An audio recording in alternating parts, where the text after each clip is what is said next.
നമ്മളുടെ ഗസ്റ്റുകളുമായിട്ടും സംവദിക്കാനുള്ളൊരു അവസരം നേരിട്ട് അതിനുള്ള സമയമാണ്. ക്രോസ് ഫയർ ആരംഭിക്കുകയാണ്. ഞങ്ങളുടെ സഹചാരികളായ ഡോക്ടർ കൃഷ്ണകിഷോർ, പ്രതാപ് നായർ ആൻഡ് ആഷ അവരാണ് ഇത് നിയന്ത്രിക്കുന്നത്.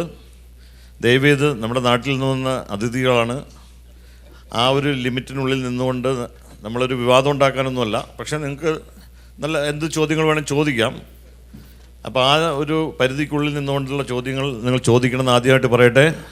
അപ്പോൾ നമ്മൾ സ്റ്റാർട്ട് ചെയ്യുകയാണ്. കൃഷ്ണകിഷോർ, ആഷ പ്ലീസ്. രണ്ട് എമിനൻറ്റ് മീഡിയ പേഴ്സണാലിറ്റീസിൻ്റെ കൂടെ സ്പേസ് ഷെയർ ചെയ്യുന്നതിൻ്റെ എക്സൈറ്റ്മെൻറ്റ് എനിക്ക് ഇതിൽ ഏറെയുണ്ട്. അപ്പം so I think I have to get started introducing the two of them, even though they need no introduction. The face of American media, 18 വർഷമായി in Asianet US മീഡിയയുടെ primary representation, North America head of Asianet News, and by profession he's a director at PwC, our very own Mr. Krishna Kishore. Thank you. Hello check. അടുത്തയാൾ is also very well known and very liked by everybody. Began his career, Pratap Nair, Pratap Jayalakshmi. He began his career at Doordarshan, later worked with Middle East Television, NTV UAE, Channel Dubai, held key roles as reporter, news producer, show director, content head, channel head. Recipient of National Award of Best Documentary and 3 state awards for TV excellence. He led programming at Asianet Channel Communications, contributed to Surya TV and Flowers TV, served as media production head at Lulu Group India. And he continues as a sought-after media strategist and creative visionary. Please welcome Mr. Pratap Nair. Pratap Jayalakshmi.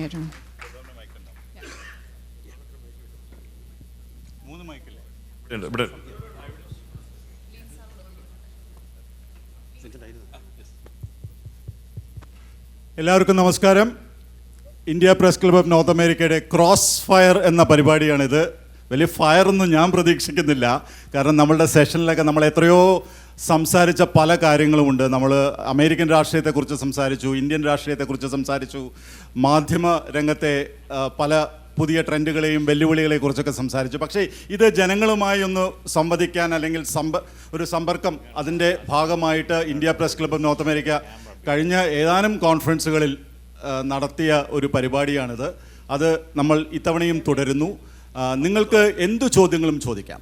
രാഷ്ട്രീയത്തെക്കുറിച്ച് ചോദിക്കാം, നിങ്ങൾക്ക് മാധ്യമരംഗത്തെ കാര്യങ്ങളെക്കുറിച്ച് ചോദിക്കാം, മാധ്യമരംഗത്ത് പ്രവർത്തിക്കുന്നവരുടെ അനുഭവങ്ങളെക്കുറിച്ച് ചോദിക്കാം, രാഷ്ട്രീയ രംഗത്തുള്ളവരുടെ അനുഭവങ്ങളെക്കുറിച്ച് ചോദിക്കാം. പക്ഷേ മാന്യമായ ചോദ്യങ്ങൾ, നിങ്ങൾ ചോദ്യം ചോദിക്കുമ്പോൾ വളരെ കൃത്യമായ ചോദ്യങ്ങൾ, നമ്മളൊരു വലിയ സമയമൊക്കെ ഉണ്ടല്ലോ, സമയത്തിൻ്റെയൊക്കെ പരിധിയുണ്ടല്ലോ. അപ്പോൾ നീണ്ട പ്രസംഗങ്ങളൊന്നുമില്ലാതെ കാര്യപ്രാപ്തിയുള്ള ചോദ്യങ്ങൾ, കേരള രാഷ്ട്രീയത്തെക്കുറിച്ച് ചോദിക്കാം. അങ്ങനത്തെ എല്ലാ ചോദ്യങ്ങളെയും കുറിച്ച് ചോദിക്കാൻ നിങ്ങൾക്ക് എല്ലാവർക്കും ഒരു ഓപ്പൺ ഫോറം എന്ന നിലയിലാണ് ഇത് വിഭാവനം ചെയ്തിരിക്കുന്നത്. അതുകൊണ്ട് തന്നെ ഏതാനും ചോദ്യങ്ങൾ ഞങ്ങൾ ചോദിക്കും, പിന്നെ നിങ്ങൾക്ക് അതിന് മറുപടി പറയാം. ഇവിടെ ഇരിക്കുന്ന മാധ്യമ പ്രവർത്തകർക്ക് അവർക്ക് മറുപടി പറയാം. അതുപോലെ തന്നെ വി കെ ശ്രീകണ്ഠൻ MP പോലെയുള്ള വ്യക്തികളൊക്കെ ഇവിടെയുണ്ട്.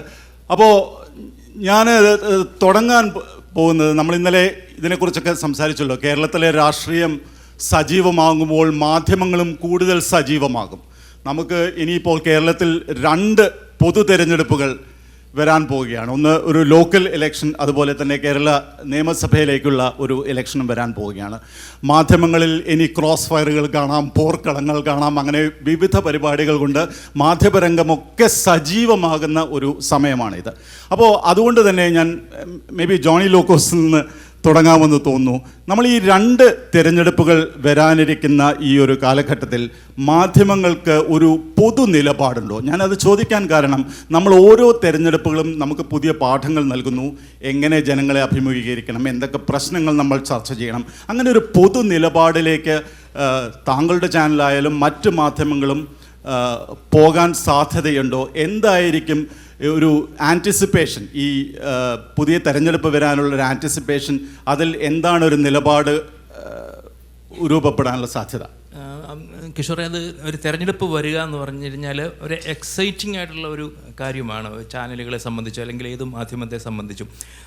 നേരത്തെ അത് 5 വർഷത്തിലൊരിക്കലേ ഉണ്ടായിരുന്നുള്ളൂ എങ്കിൽ ഇപ്പോൾ ഒരുപാട് ഉപതെരഞ്ഞെടുപ്പുകളൊക്കെ ആയി വീണ്ടും വീണ്ടും വന്ന് അതിൻ്റെ ആ ഒരു ഷീനൊക്കെ കുറച്ച് പോയിട്ടുണ്ട്. എങ്കിലും തെരഞ്ഞെടുപ്പ് എന്ന് പറയുന്നത് ഏറ്റവും നല്ല ആശയങ്ങൾ ആലോചിക്കാനും അത് നടപ്പാക്കാനും അങ്ങനെ പ്രേക്ഷക ശ്രദ്ധ നേടാനുമുള്ള ഒരവസരമായിട്ടാണ് ഞങ്ങളും കാണുന്നത്. അപ്പോൾ തെരഞ്ഞെടുപ്പിൽ മത്സരിക്കുന്ന പാർട്ടികൾ മത്സരിക്കുന്നത് പോലെ തന്നെ ചാനലുകളും മാധ്യമങ്ങളും തമ്മിലും ഒരു മത്സരമുണ്ട്. അപ്പോൾ ആ മത്സരം എന്ന് പറഞ്ഞാൽ എന്താണ്? ഞാൻ പറഞ്ഞതുപോലെ ആദ്യം നല്ല ആശയങ്ങൾ കൊണ്ടുവരിക, ആ ആശയങ്ങൾ കുറച്ച് ഇന്നൊവേറ്റീവ് ആയിട്ടുള്ള കാര്യങ്ങൾ ചിന്തിച്ച് നടപ്പാക്കുക, എത്രയും വേഗം ആദ്യം തന്നെ അത് കളത്തിലിറങ്ങി നടപ്പാക്കി തുടങ്ങുക, വളരെ എൻഗേജിങ് ആയിട്ടുള്ള ഡിസ്കഷൻസും പ്രോഗ്രാംസും ചെയ്യുക, അങ്ങനെയൊക്കെയാണ്. അപ്പോൾ അതൊക്കെ ഞങ്ങൾ ചെയ്യുമ്പോൾ നേരത്തെ ഉണ്ടായിരുന്നതിനേക്കാളും ഒരു വ്യത്യാസമുള്ളത് അന്തരീക്ഷം കുറച്ചും കൂടെ സർചാർജ്ഡാണ്. ഇപ്പോൾ നേരത്തെയൊക്കെ എത്രയൊക്കെയാണെന്ന് പറഞ്ഞാലും ഒരു ചാനൽ ഏത് പക്ഷത്ത് നിൽക്കുന്നവരാണെന്നുള്ളൊരു പെർസെപ്ഷൻ ഉണ്ടെങ്കിൽ പോലും രാഷ്ട്രീയക്കാരും രാഷ്ട്രീയ പ്രവർത്തകരും അണികളും നേതാക്കളും ഈ മാധ്യമ പ്രവർത്തകരും ഒക്കെ തമ്മിൽ കുറച്ചുകൂടി ഒരു ഇഴയെടുപ്പമുണ്ടായിരുന്നു. ഇപ്പോൾ പലപ്പോഴും അവരുടെ പ്രോസ്പെക്റ്റിനെ തന്നെ ബാധിക്കും എന്നുള്ള തലയിൽ വരുമ്പോൾ അവർ തന്നെ കുറച്ച് പേഴ്സണലായിട്ട് എടുക്കുക, അവരുടെ ശത്രുപക്ഷത്തെ നിർത്തുക. അതുപോലെ തന്നെ ഈ പറഞ്ഞ ഒരു മാധ്യമത്തിൻ്റെ ഒരു ചാനലിനുണ്ടെങ്കിൽ ആ ചാനലിൻ്റെ അത് ചെയ്യുന്ന ആളിൻ്റെ ഹിസ്റ്ററി തേടി പോവുക. അവൻ ഏതെങ്കിലും കാലത്ത് പഠിച്ചിരുന്നപ്പോഴത്തേക്കും ഏതെങ്കിലും പൊളിറ്റിക്കൽ പാർട്ടിയോ അഫിലിയേഷൻ ഉണ്ടായിരുന്നെങ്കിൽ അത് വെച്ചാണ് ഇത് ചെയ്തതെന്ന് വരുത്തുക. അങ്ങനെ ഒരുപാട് മോട്ടീവ്സ് ആരോപിക്കപ്പെടുന്ന ഒരു കാലം കൂടിയാണ്. അപ്പോൾ ശരിക്കും പറഞ്ഞാൽ എക്സൈറ്റിംഗ് ആയിട്ട് ഇത് ചെയ്യുന്നതിന് ഞങ്ങളൊക്കെ ആസ്വദിച്ച് ചെയ്തിരുന്നതാണെങ്കിൽ ഇപ്പോൾ ഈ മോട്ടീവൊക്കെ ആരോപിക്കാൻ തുടങ്ങിയതിന് ശേഷം ശരിക്കും വല്ലാത്ത ഒരു വെല്ലുവിളിയുള്ള ഒരു സമയം കൂടിയായിട്ട് തോന്നാറുണ്ട്. ഇപ്പോൾ ശ്രീകണ്ഠൻ ഇവിടെ ഇരിപ്പുണ്ട്. ചില കാര്യങ്ങളിലെ മാധ്യമങ്ങൾക്ക് ചെയ്യാൻ കഴിയുന്നതിന് ഒരു പരിമിതിയുണ്ട്. ഇപ്പോൾ ശ്രീകണ്ഠന് തന്നെ അറിയാം, കഴിഞ്ഞ മുമ്പിലത്തെ തെരഞ്ഞെടുപ്പിൽ പാലക്കാട് മണ്ഡലത്തിൽ ശ്രീകണ്ഠൻ സർവേകളിൽ, ഞങ്ങളുടെ മനോരമ ന്യൂസ് ഉൾപ്പെടെയുള്ള സർവേകളിൽ ശ്രീകണ്ഠൻ ജയിക്കില്ല എന്നായിരുന്നു. കാരണം പാലക്കാട് എന്ന് പറയുന്ന ആ സ്ഥലത്തിൻ്റെ പൊതു രാഷ്ട്രീയ കാലാവസ്ഥയും എല്ലാം വെച്ച് ആളുകളോട് ചോദിച്ച് അവർ ഒരു ഏജൻസി ഏൽപ്പിച്ച ഏജൻസി തരുന്ന ഫലമാണ് ഞങ്ങൾ കൊടുക്കുന്നത്, ഞങ്ങളാരും കണ്ടുപിടിക്കുന്നതല്ല. പക്ഷേ അത് ആയിരുന്നില്ല സത്യം. ശ്രീകണ്ഠൻ അവിടെ ജയിച്ചു. അതായത് അത്ര എളുപ്പമല്ലെന്ന് ഓർക്കണം. അതുപോലെ ഒരു സ്ഥലത്ത് ഈ മാധ്യമങ്ങളുടെ എല്ലാ പ്രവചനങ്ങളെയും അതിജീവിച്ച് ശ്രീകണ്ഠൻ ജയിച്ചു എന്നുള്ളത്.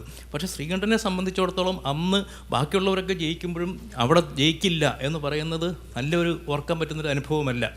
അതിൽ സുരേഷ് ഗോപിയുടെ കാര്യം, സുരേഷ് ഗോപി ഇപ്പോഴും ഇടയ്ക്കിടയ്ക്ക് വിളിച്ചിട്ട് നിങ്ങൾ തോക്കുമെന്ന് പറഞ്ഞില്ലേ, അല്ലെങ്കിൽ 3ാം സ്ഥാനത്താവുമെന്ന് പറഞ്ഞില്ലേ എന്നൊക്കെ ചോദിക്കാറുണ്ട്. അത് ഞങ്ങളാരും കണ്ടുപിടിച്ചതല്ല.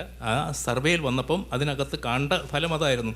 അത് ഞാൻ മുമ്പ് പറഞ്ഞതുപോലെ ഇപ്പോൾ ട്രംപിന് വോട്ട് ചെയ്യുന്ന ആളുകളെല്ലാം ട്രംപിനാണ് വോട്ട് ചെയ്യുന്നതെന്ന് പറയാത്തതുപോലെ പല കാരണങ്ങൾ കൊണ്ടും സുരേഷ് ഗോപിക്ക് വോട്ട് ചെയ്യണമെന്ന് തീരുമാനിച്ചിരിക്കുന്ന ആളുകൾ ചോദിക്കുമ്പം നേരെ തിരിച്ചേ പറയുള്ളൂ. ഞാൻ സുരേഷ് ഗോപിക്കാണെന്ന് പറയില്ല. അതുകൊണ്ട് പക്ഷേ സുരേഷ് ഗോപി ജയിച്ചു. അതുകൊണ്ട് മനുഷ്യൻ്റെ മനസ്സിലിരിപ്പ് മനസ്സിലാക്കാൻ ഒരു കാര്യം ഇടപെട്ട് ചോദിക്കട്ടെ സാർ? ഞാൻ പ്രഥമാണ് സാർ. ഇങ്ങനെ ഒരു വാർത്ത വരുമ്പോൾ ഒരാൾ തോൽക്കാൻ സാധ്യതയുണ്ട് അല്ലെങ്കിൽ ജയിക്കാൻ സാധ്യതയുണ്ടെന്ന് പറയുമ്പം ആ റിപ്പോർട്ട് അദ്ദേഹത്തിൻ്റെ വിജയസാധ്യതയെ ബാധിക്കില്ലേ? സ്വാഭാവികമായും ജയിക്കാൻ സാധ്യതയുള്ള ഒരാൾ തോൽക്കുമെന്ന് പറയുമ്പോൾ ജയിക്കുന്ന ഒരു സ്ഥാനാർത്ഥിക്ക് വോട്ട് ചെയ്യാൻ അതുകൊണ്ടാണല്ലോ 1% വിചാരിച്ചാൽ പോലും മാറില്ലേ? അപ്പം ഒരു തെരഞ്ഞെടുപ്പിൽ ഇന്നയാളാണ് ജയിക്കാൻ പോകുന്നതെന്ന് കണ്ടു കഴിഞ്ഞാൽ കുറച്ച് ആർക്കെങ്കിലും അന്ന് ജയിക്കാൻ പോകുന്നത് ഇദ്ദേഹമായതുകൊണ്ട് എന്നാൽ അവൻ വോട്ട് ചെയ്തേക്കാം. അന്നത്തെ മാനസികാവസ്ഥ സ്വാഭാവികമായും എം പിക്ക് പറയാനുണ്ടാവും. അങ്ങനെ എം പി ചിരിച്ചുകൊണ്ടിരിക്കുന്നെങ്കിൽ അദ്ദേഹത്തിന് എന്താ ഞാൻ പറഞ്ഞത്. അതുകൊണ്ട് അതിപ്പം വളരെ പേഴ്സണലായിട്ട് എടുക്കുന്ന ഒരു അവസ്ഥയിലേക്ക് പോയി. മനോരമ മാത്രമൊന്നുമല്ലേ, മനോരമ പല ചാനലുകളും പറഞ്ഞിട്ടുണ്ട്.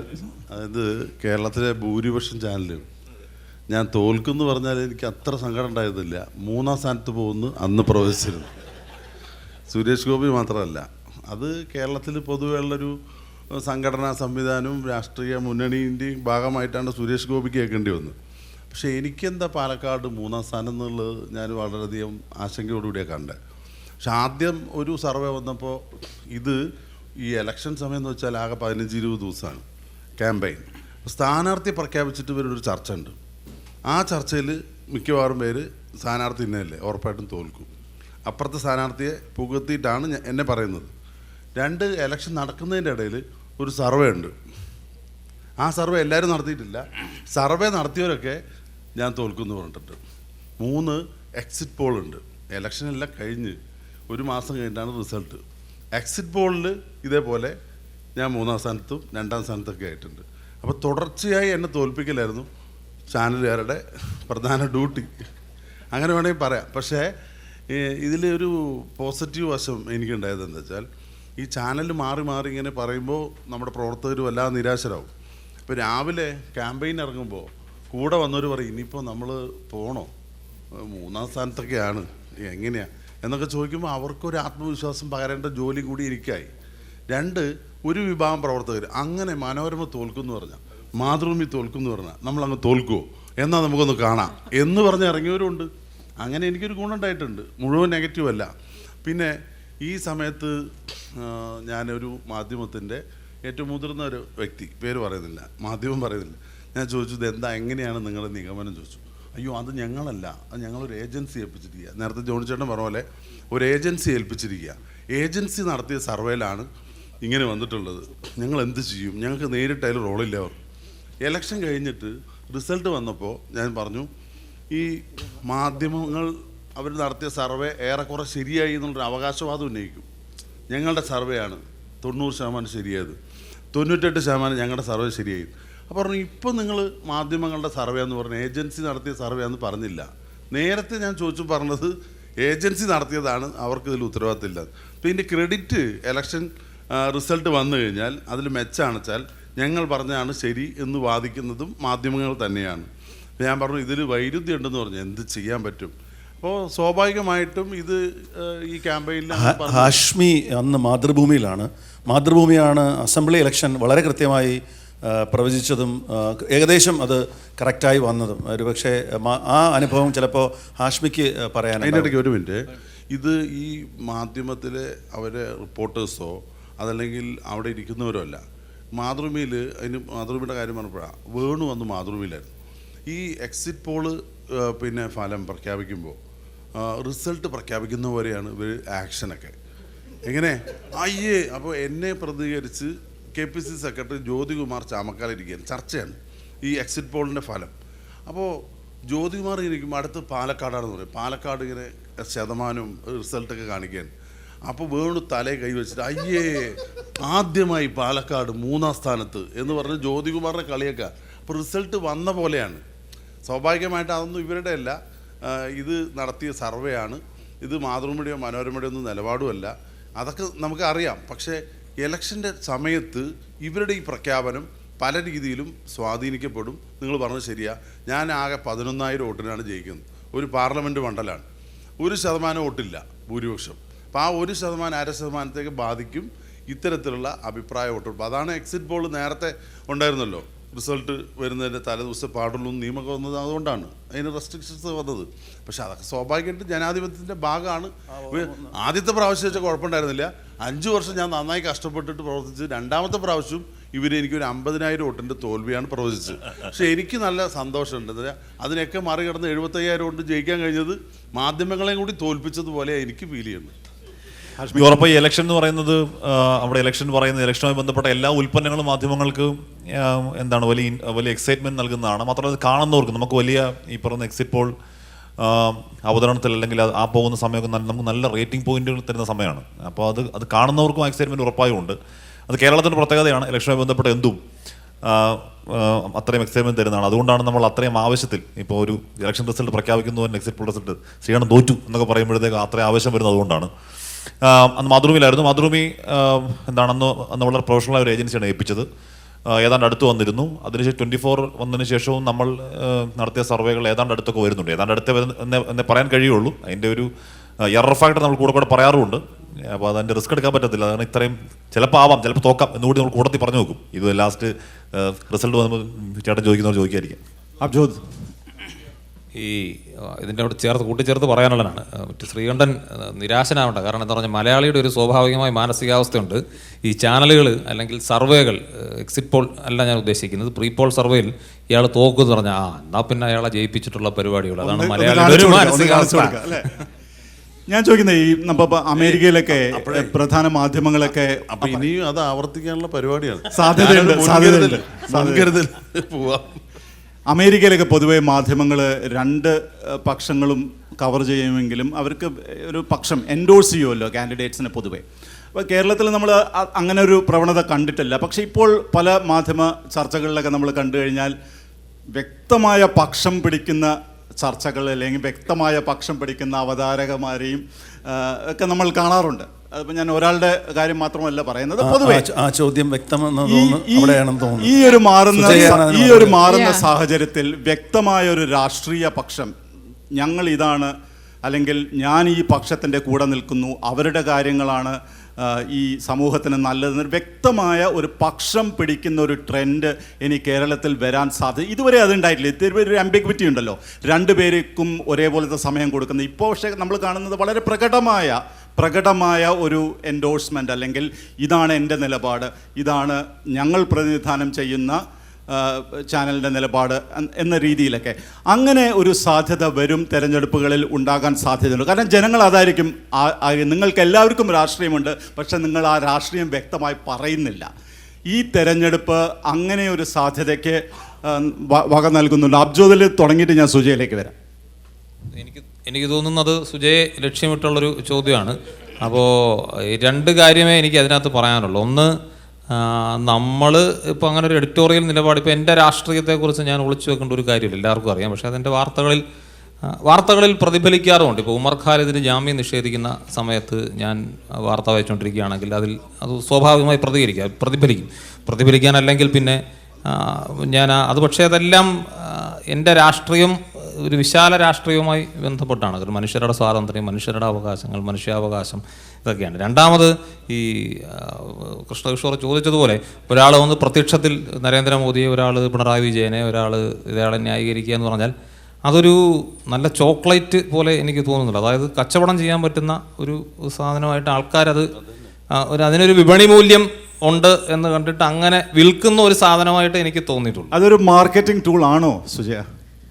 മാർക്കറ്റിംഗ് ടൂളല്ല, ഞങ്ങൾക്കതിനുള്ള ഗട്ട്സ് ഉണ്ട് എന്നതാണ്. കാരണം സ്വന്തം രാഷ്ട്രീയം മറച്ചു വെക്കുന്നതിനേക്കാൾ ഇതാണ് എൻ്റെ രാഷ്ട്രീയം എന്ന് പറയാൻ കുറച്ച് ഗട്ട്സ് വേണം. ആ ഗട്ട്സ് മീഡിയയിൽ നിലനിൽക്കാനായിട്ട് സാധിക്കുമെന്ന് ഉറപ്പുണ്ടെങ്കിലേ അത് ചെയ്യാനും കഴിയുകയുള്ളൂ. അപ്പോൾ നമുക്ക് നമ്മുടെ ടാലൻറ്റിൽ കോൺഫിഡൻസ് ഉണ്ട് എന്നുണ്ടെങ്കിൽ നമുക്ക് അങ്ങനെ ഒരു പ്ലാറ്റ്ഫോം കിട്ടുമ്പോൾ എക്സ്പ്രസ് ചെയ്യുന്നതിൽ തെറ്റില്ല എന്നതാണ് എൻ്റെ ഒപ്പീനിയൻ. അത് എക്സ്പ്രസ് ചെയ്തതിന് ശേഷം പ്രത്യേകിച്ച് എനിക്ക് വിപണി മൂല്യം കുറഞ്ഞിട്ടുമില്ല, വിപണി മൂല്യം കൂടുകയാണ് എനിക്കും ചാനലിനും ഉണ്ടായിട്ടുള്ളത് എന്നതും ഒരു യാഥാർത്ഥ്യമാണ്. അത് മാർക്ക് റേറ്റിംഗിലായാലും ഓഡിയൻസിൻ്റെ പെർസെപ്ഷനിലായാലും നമുക്ക് വളരെ വിസിബിളായിട്ട് കാണാൻ കഴിയുന്ന കാര്യമാണ്. ഇനി ക്വസ്റ്റ്യനിലേക്ക് വരാം. വിപണി മൂല്യം അത് ചോക്ലേറ്റ് എന്ന് ഉപയോഗിച്ചത്, ഇത് ചോക്ലേറ്റ് അല്ല, ഇത് ഹാർഡ് റോക്കാണ്. അപ്പോൾ ചോക്ലേറ്റ് എന്നുള്ള വാക്കിനോട് ഞാൻ യോജിക്കുന്നില്ല. ചോക്ലേറ്റ് എന്ന് പറയുന്നത് വളരെ മൃദുലമായ ഒരു സാധനമാണല്ലോ, അങ്ങനെയല്ല, ഇത് ഹാർഡ് റോക്കാണ്, ഹാർഡ് പൊളിറ്റിക്സുമാണ്. അപ്പോൾ ഇതിൻ്റെ ഇനി ഇലക്ഷൻസിൻ്റെ ഇതിലേക്ക് വന്നു കഴിഞ്ഞാൽ ലാസ്റ്റ് 2024 ലോക്സഭാ ഇലക്ഷനിൽ ഞങ്ങളൊരു എക്സിറ്റ് പോൾ, ഞങ്ങളുടെ on exit poll without agencies, ഞങ്ങളുടെ ഓൺ എക്സിറ്റ് പോളിൽ നല്ല ഭൂരിപക്ഷത്തോടെ വി കെ ശ്രീകണ്ഠനെ ഞങ്ങൾ പാലക്കാട് വിജയിപ്പിച്ചിരുന്നു. അന്ന് അഭിനന്ദിക്കുകയും ചെയ്തിരുന്നു. താങ്കളാണ് ജയിച്ചത് എന്ന് പറഞ്ഞുകൊണ്ട് അദ്ദേഹത്തെ ലൈവിൽ തന്നെ നമ്മൾ ആ പരിപാടിയിൽ കണക്ട് ചെയ്യുകയും ചെയ്തിരുന്നു. അതാണ് ഞങ്ങളുടെ എഡിറ്റേഴ്സിന്റെ ഒരു ടേക്ക് എന്ന് പറയുന്നത്. സുരേഷ് ഗോപി വിജയിക്കുമെന്ന് പറഞ്ഞ ഏക മാധ്യമ പ്രവർത്തകയാണ് ഞാൻ. അപ്പോൾ ചാനലും സുരേഷ് ഗോപി വിജയിക്കും എന്നുള്ളതിനോട് സെക്കൻഡ് ചെയ്യുകയാണ് ചെയ്തത്. കാരണം എൻ്റെ പോയിന്റ്സ് ഞാൻ എന്താണെന്നുള്ളത് എത്ര ഭൂരിപക്ഷമായിരിക്കും എന്നുള്ളത് നമ്മൾ പ്രെഡിക്റ്റ് ചെയ്തിരുന്നു.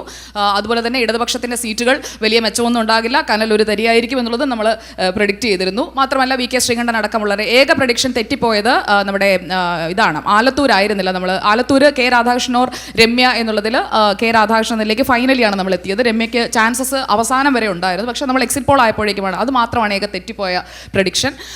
അതോടൊപ്പം തന്നെ Rajeev Chandrasekhar near to first ആകുമെന്നുള്ളത് നമ്മുടെ പ്രഡിക്ഷനിൽ ഉണ്ടായിരുന്നതാണ്. ഇനിയിപ്പോൾ നേരത്തെ ചോദിച്ച ചോദ്യത്തിലേക്ക് തിരിച്ചു വന്നു കഴിഞ്ഞാൽ, ഇവിടെ ഇപ്പോൾ ഒരു സൈഡ് പിടിക്കുന്നു അല്ലെങ്കിൽ ഒരു പാർട്ടിയുടെ വക്താവായി മാറുന്നു, അങ്ങനെയല്ല, ഒരു വിഷയത്തിലാണ്, ആ വിഷയത്തിൽ മാത്രമാണ്. ഇപ്പോൾ രാഹുൽ ഗാന്ധിയുടെ ഭാഗത്ത് ന്യായമുണ്ട്, രാഹുൽ ഗാന്ധി ചെയ്ത കാര്യം ആണ് ശരി എന്നുണ്ടെങ്കിൽ രാഹുൽ ഗാന്ധിയുടെ പക്ഷത്തു നിന്നും സംസാരിക്കാറുണ്ട്. അതുപോലെ തന്നെ നരേന്ദ്രമോദി ചെയ്ത കാര്യമാണ് ശരി, അല്ലെങ്കിൽ നരേന്ദ്രമോദിയെ സപ്പോർട്ട് ചെയ്താണ് നരേന്ദ്രമോദി ചെയ്ത കാര്യമാണ് ശരി എന്ന് പൂർണ്ണ ബോധ്യമുണ്ടെങ്കിൽ അത് പറയാൻ മടിക്കേണ്ട ഒരു സാഹചര്യമുണ്ടെന്ന് ഞാൻ കരുതുന്നില്ല. കാരണം ഒരു ജനാധിപത്യ രാജ്യത്തിൽ 99% ലെഫ്റ്റ് ലിബറൽസ് ആണ് എന്നതുകൊണ്ട് ബാക്കിയുള്ള ഒരു 1%നെ റെപ്രസെൻറ്റ് ചെയ്യുമ്പോഴേക്കും 1% ഞാൻ പറയുന്നു, കേരളത്തിൽ ഇപ്പോൾ നമ്മൾ വോട്ടിംഗ് പാറ്റേൺ വെച്ച് നോക്കുകയാണെങ്കിൽ 20% ഉണ്ട് BJP. അപ്പോൾ അങ്ങനെ BJPയുടെ ഒരു സ്പോക്സ് പേഴ്സൺ ആയിട്ടൊന്നും അല്ല ഞാൻ സംസാരിക്കുന്നത്. ഞാൻ എൻ്റെ കാഴ്ചപ്പാട് എന്താണോ ആ വിഷയത്തിൽ പറയുകയാണ് ചെയ്യുന്നത്. ഞാനൊരു പാർട്ടിയുടെ അംഗവുമല്ല. I hope it's clear. ആർക്കെങ്കിലും എന്തെങ്കിലും ചോദ്യമുണ്ടോ? ഇതുമായി ഒരു മിനിറ്റ് ഞാൻ തരാം.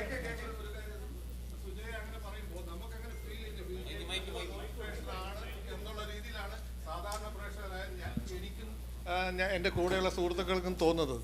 അത് BJP പറയണമെന്ന് നിങ്ങൾ ആഗ്രഹിക്കുന്ന കാര്യങ്ങളുമായി ഞാൻ പറയുന്ന കാര്യങ്ങൾക്ക് സാമ്യം വരുന്നെങ്കിൽ അത് തികച്ചും യാദൃശ്ചികമാണ്. യാദൃശ്ചികമാകാം. ഓക്കെ, ഒരു ശ്രീമാൻ സുജയ് ഒരു കാര്യം പറഞ്ഞു, ഒരു പൊളിറ്റിക്കൽ ഇതിലുമായിട്ട് അഫിലിയേറ്റഡ് ആയിട്ട് പോകുന്നത്. ശരിക്കും പറഞ്ഞാൽ ഇവിടെ അവിടെയുള്ള കേരളത്തിലുള്ള എല്ലാ പാർട്ടികൾക്കും അതിൻ്റെ ചാനലുകളുണ്ട്. അവരുടേതായ പ്രൊമോഷൻസ് കൊടുക്കുന്നുണ്ട്. പിന്നെ നിങ്ങളൊക്കെ ഒരു ഇൻഡിപെൻഡന്റ് ചാനലാണ്, പിന്നെ നിങ്ങൾ എന്തിനാ ഒരു പൊളിറ്റിക്കൽ സൈഡ് പിടിച്ചു പോകും? സ്വതന്ത്ര ചാനലിൽ ആ ഒരു പ്ലാറ്റ്ഫോമിൽ മാത്രം ഇൻ 1 hour ഒരു ചാനൽ 24 hour ആണ് സംപ്രേഷണം. അതിൽ 1 മണിക്കൂർ മീറ്റ് ദ എഡിറ്റേഴ്സ്, അതിലെ എഡിറ്റോറിയൽ മെമ്പേഴ്സാണ്. ഞാനൊരു എഡിറ്റോറിയൽ മെമ്പറാണ്. അപ്പോൾ എഡിറ്റോറിയൽ അംഗങ്ങൾ തമ്മിലുള്ള ഡിസ്കഷനാണ്. Just like any other debate. മറ്റ് പാനലിസ്റ്റുകൾ വന്നിരിക്കുന്നത് പോലെ എഡിറ്റേഴ്സ് തങ്ങളുടെ കാഴ്ചപ്പാട്, രാഷ്ട്രീയമല്ല കാഴ്ചപ്പാട് ഓരോ വിഷയത്തിൽ പറയുകയാണ്. ആ 1 മണിക്കൂർ എന്ന് പറയുന്നത് ചാനലിൻ്റെ എൻറ്റയർ എൻറ്റിറ്റി എന്നല്ല അർത്ഥമാക്കേണ്ടത്. ബാക്കിയുള്ള 23 മണിക്കൂറിലും വാർത്തയായി അതിൽ വീക്ഷണം കയറ്റാതെ, വ്യൂസ് ഇല്ലാതെ ന്യൂസ് മാത്രമായിട്ടാണ് ഞങ്ങൾ ടെലികാസ്റ്റ് ചെയ്യുന്നത്. ഇപ്പോൾ ക്ലിയർ ആണെന്ന് കരുതുന്നു. ഓക്കെ, മോത്തി എന്താ നിലപാട്? ഒരു മാധ്യമത്തിൻ്റെ ഒരു പൊതു നിലപാട് വരാനിരിക്കുന്ന തെരഞ്ഞെടുപ്പിൽ താങ്കളുടെ കാഴ്ചപ്പാട്? തെരഞ്ഞെടുപ്പ് മാറ്റിവെച്ച് ഞാൻ അതിലേക്ക് രണ്ടാമത് വരാം. തുടക്കത്തിൽ എനിക്ക് പറയാനുള്ള ഒരു കാര്യം, നമുക്ക് വ്യക്തിപരമായി എല്ലാ മനുഷ്യർക്കും അവരുടേതായ ഒരു ഐഡിയോളജി ഉണ്ടാകും. അത് പൊളിറ്റിക്സുമായി ബന്ധപ്പെട്ടായാലും ജീവിതവുമായി ബന്ധപ്പെട്ടായാലും ഒക്കെ നമുക്ക് നമ്മുടേതായ അഭിപ്രായങ്ങളുണ്ടാവും. അത് പ്രദർശിപ്പിക്കാനുള്ള ഒരു ഇടമോ ഗട്ട്സോടുകൂടി അത് പറയേണ്ട ഇടമോ തൊഴിലിടമാണെന്ന് ഞാൻ വിശ്വസിക്കുന്നില്ല. അതുകൊണ്ട് തന്നെ ഞാൻ എൻ്റെ പൊളിറ്റിക്സ് പറയേണ്ട ഇടം അത് ഗട്ട്സിൻ്റെ വിഷയമാണെന്ന് സുജയ് പറഞ്ഞതിനോട് ഞാൻ യോജിക്കുന്നില്ല. ആ ഗട്ട്സ് പ്രദർശിപ്പിക്കേണ്ട ഇടം തൊഴിലിടമാണെന്ന് ഞാൻ വിചാരിക്കുന്നില്ല. പൊതുവേ ഞാൻ ഒരു ഓൾഡ് സ്കൂൾ ഓഫ് മാധ്യമ പ്രവർത്തനം പിന്തുടരാൻ ആഗ്രഹിക്കുന്ന ഒരാളാണ്. അതിലൊരുപാട് വിമർശനങ്ങളും ഉണ്ടാവും, അതൊക്കെ അവിടെ നിന്നോട്ടെ. ഞാൻ ഒരു ജാതിയെയോ മതത്തിനെയോ രാഷ്ട്രീയത്തെയോ ഒരു വിഭാഗത്തെയോ പ്രതിനിധാനം ചെയ്യുന്ന ആളല്ല എന്ന് വരുത്തി തീർക്കുകയാണ് ഒരു മാധ്യമ പ്രവർത്തകൻ ചെയ്യേണ്ടതെന്ന് ഞാൻ വിശ്വസിക്കുന്നു. മതപരമായ ഒരു ചിഹ്നത്തിലൂടെ ഞാൻ ഇന്ന ആളാണ് എന്ന് ഞാൻ പ്രദർശിപ്പിക്കാതിരിക്കുക, അല്ലെങ്കിൽ ഞാൻ രാഷ്ട്രീയത്തിലൂടെ എൻ്റെ രാഷ്ട്രീയം ഇതാണ് എന്ന് ഞാൻ പറയാതിരിക്കുകയാണ് ഏറ്റവും പ്രധാനപ്പെട്ടത് എന്ന് ഞാൻ കരുതുന്നു. എൻ്റെ വ്യക്തിപരമായ രാഷ്ട്രീയം എന്താണെങ്കിലും അതെൻ്റെ വാർത്തകളിൽ പ്രതിഫലിക്കരുത് എന്ന് നിർബന്ധമുള്ള ഒരാളാണ് ഞാൻ. പക്ഷേ അതോടൊപ്പം അതിന് ഏത് രാഷ്ട്രീയ പ്രവർത്തനത്തിൽ ഏത് രാഷ്ട്രീയ കക്ഷിയിലാണെങ്കിലും പറയേണ്ട കാര്യങ്ങളെ വളരെ വ്യക്തമായി നമുക്ക് പറയുകയും ചെയ്യാം. അത് ഒരു പക്ഷം പിടിക്കാത്ത ആളിന് മാത്രം കഴിയുന്നതാണ് അത് എന്നും ഞാൻ വിശ്വസിക്കുന്നു. ഒരു പക്ഷത്ത് നിന്നുകൊണ്ട് ഒരിക്കലും നമുക്ക് മറ്റൊരാളെ പറയാൻ ഒരു പക്ഷേ കഴിയില്ല, അല്ലെങ്കിൽ നമ്മൾ അനുകൂലിക്കുന്ന ഒരു രാഷ്ട്രീയ പാർട്ടിയെ നമുക്ക് വിമർശിക്കാൻ കഴിയില്ല. ഇതൊക്കെ ന്യൂസ് റൂമിന് പുറത്തു വെച്ച് അകത്തേക്ക് കയറുന്നതായിരിക്കും ഏറ്റവും നല്ലത് എന്ന് ഞാൻ കരുതുന്നു. പിന്നെ ചോദിച്ച രണ്ടാമത്തെ ചോദ്യം വരാൻ പോകുന്ന തെരഞ്ഞെടുപ്പുമായി ബന്ധപ്പെട്ട്, തെരഞ്ഞെടുപ്പിലും നേരത്തെ ജോണി സാർ പറഞ്ഞതുപോലെ വളരെ ക്രിയേറ്റീവായി കാര്യങ്ങൾ ചെയ്യാൻ ഒരു മാധ്യമ പ്രവർത്തകന് അവസരം കിട്ടുന്നൊരു സമയമാണ് തെരഞ്ഞെടുപ്പ് എന്ന് പറയുന്നത്. ക്രിയേറ്റീവായ ക്രിയേറ്റീവ് എന്ന് ഞാൻ ഉദ്ദേശിച്ചത് അതിൽ മറ്റൊരു ഭാവനയുടെ അംശം കലർത്തുക എന്നതിലല്ല. മാധ്യമ പ്രവർത്തനം എന്ന ജോലിയിൽ വളരെ നല്ല ആശയങ്ങൾ മുൻനിർത്തിക്കൊണ്ട് പ്രോഗ്രാമുകൾ ചെയ്യാനായാലും വിശകലനങ്ങളിലൂടെ കടന്നു പോകാൻ മറ്റു പരിപാടികളുമായി ബന്ധപ്പെട്ട ഗസ്റ്റുകളെ അവതരിപ്പിക്കാനൊക്കെ കഴിയുന്ന ഒരു സമയമാണ് തെരഞ്ഞെടുപ്പ് സമയമെന്ന് പറയുന്നത്. പൊളിറ്റിക്കലായി വളരെ ആഴത്തിലുള്ള വിശകലനങ്ങൾക്ക് കിട്ടുന്ന ഒരു സമയം കൂടിയാണ്. വളരെ വ്യക്തമാണ്. ഈ പറഞ്ഞ കാര്യത്തെക്കുറിച്ചിട്ട് ഞാൻ പറഞ്ഞത് പുതിയ കാലത്തെ മാധ്യമ പ്രവർത്തനം എന്ന് പറയുന്നത് ഇപ്പോൾ സുജയ എടുക്കുന്നത് പോലെ കൃത്യമായ രാഷ്ട്രീയം തുറന്നു പറഞ്ഞുകൊണ്ട് തന്നെ ചെയ്യുന്നത് പുതിയ കാലത്തെ ഒരു മാധ്യമ പ്രവർത്തനമായിട്ട് അംഗീകരിക്കുമ്പോൾ തന്നെ അത് മഹത്തായ മാധ്യമ പ്രവർത്തനം ആണ് എന്ന് പറയുന്നതിനോട് എനിക്കൊരു യോജിപ്പുമില്ല. 2, നിഷ്പക്ഷതയുടെ പക്ഷത്ത് നിൽക്കുന്ന ആളുകൾക്ക് 2 പക്ഷക്കാരുടെയും പിന്തുണ ഇപ്പോൾ കിട്ടില്ല. എന്നിട്ടും നിഷ്പക്ഷതയുടെ പക്ഷത്ത് നിൽക്കുന്നുണ്ടെങ്കിൽ അതാണ് ധൈര്യം. അതിന് കയ്യടി ആവശ്യമില്ല എന്നാണ് ഞാൻ പറയുക. കാരണം എന്താണ് ഇപ്പോൾ ഞാൻ ഇന്ന പക്ഷത്താണ് എന്ന് തുറന്നു പറഞ്ഞു കഴിഞ്ഞാൽ പിന്നെ എനിക്ക് പിന്നെ എന്താണ് വിശ്വാസ്യത? ഇതാണ് ഞാൻ പറഞ്ഞ ഇന്ന പക്ഷത്താണെന്ന് ഞാൻ പറയുകയാണ്. പിന്നെ ഞാൻ പറയുന്നത് ആളുകൾക്ക് വേണ്ടി കാര്യങ്ങൾ വ്യാഖ്യാനിച്ച് കൊടുക്കുന്നത്, വിശകലനം ചെയ്ത് കൊടുക്കുന്നത്, 2 പക്ഷവും അവതരിപ്പിച്ചിട്ട് ശരി ഏതാണെന്ന് നിങ്ങൾ തിരഞ്ഞെടുക്കൂ എന്ന് പറയുന്നതിൽ എന്താണ് വിശ്വാസ്യത ഉള്ളത്? ഹാഷ്മി, ഇതിലൊരു ക്രോസ് ഫയറിന് സ്കോപ്പ് ഉണ്ടോ?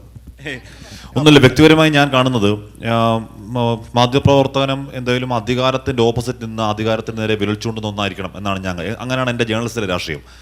അതിപ്പോൾ കേന്ദ്രത്തിലാവട്ടെ സംസ്ഥാനത്തിലാവട്ടെ അധികാരത്തിലിരിക്കുന്നവർക്ക്, ഭരണവർഗ്ഗക്കാർക്ക് അവരുടെ കാര്യങ്ങൾ അവർക്ക് സ്തുതി പാടാൻ, അവർക്ക് വാഴ്ത്തു പാടാൻ അവരുടേതായ PR സംവിധാനങ്ങളുണ്ട്. അതിൻ്റെ അല്ലെങ്കിൽ അതിൻ്റെ PR ഏജൻസികൾ മാധ്യമങ്ങളാവേണ്ട കാര്യമില്ല.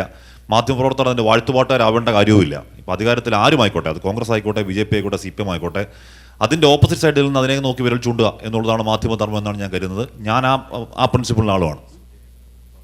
സുജയ്ക്ക് എന്തോ ഒരു കൗണ്ടർ പറയാനുണ്ടെന്ന് തോന്നുന്നു.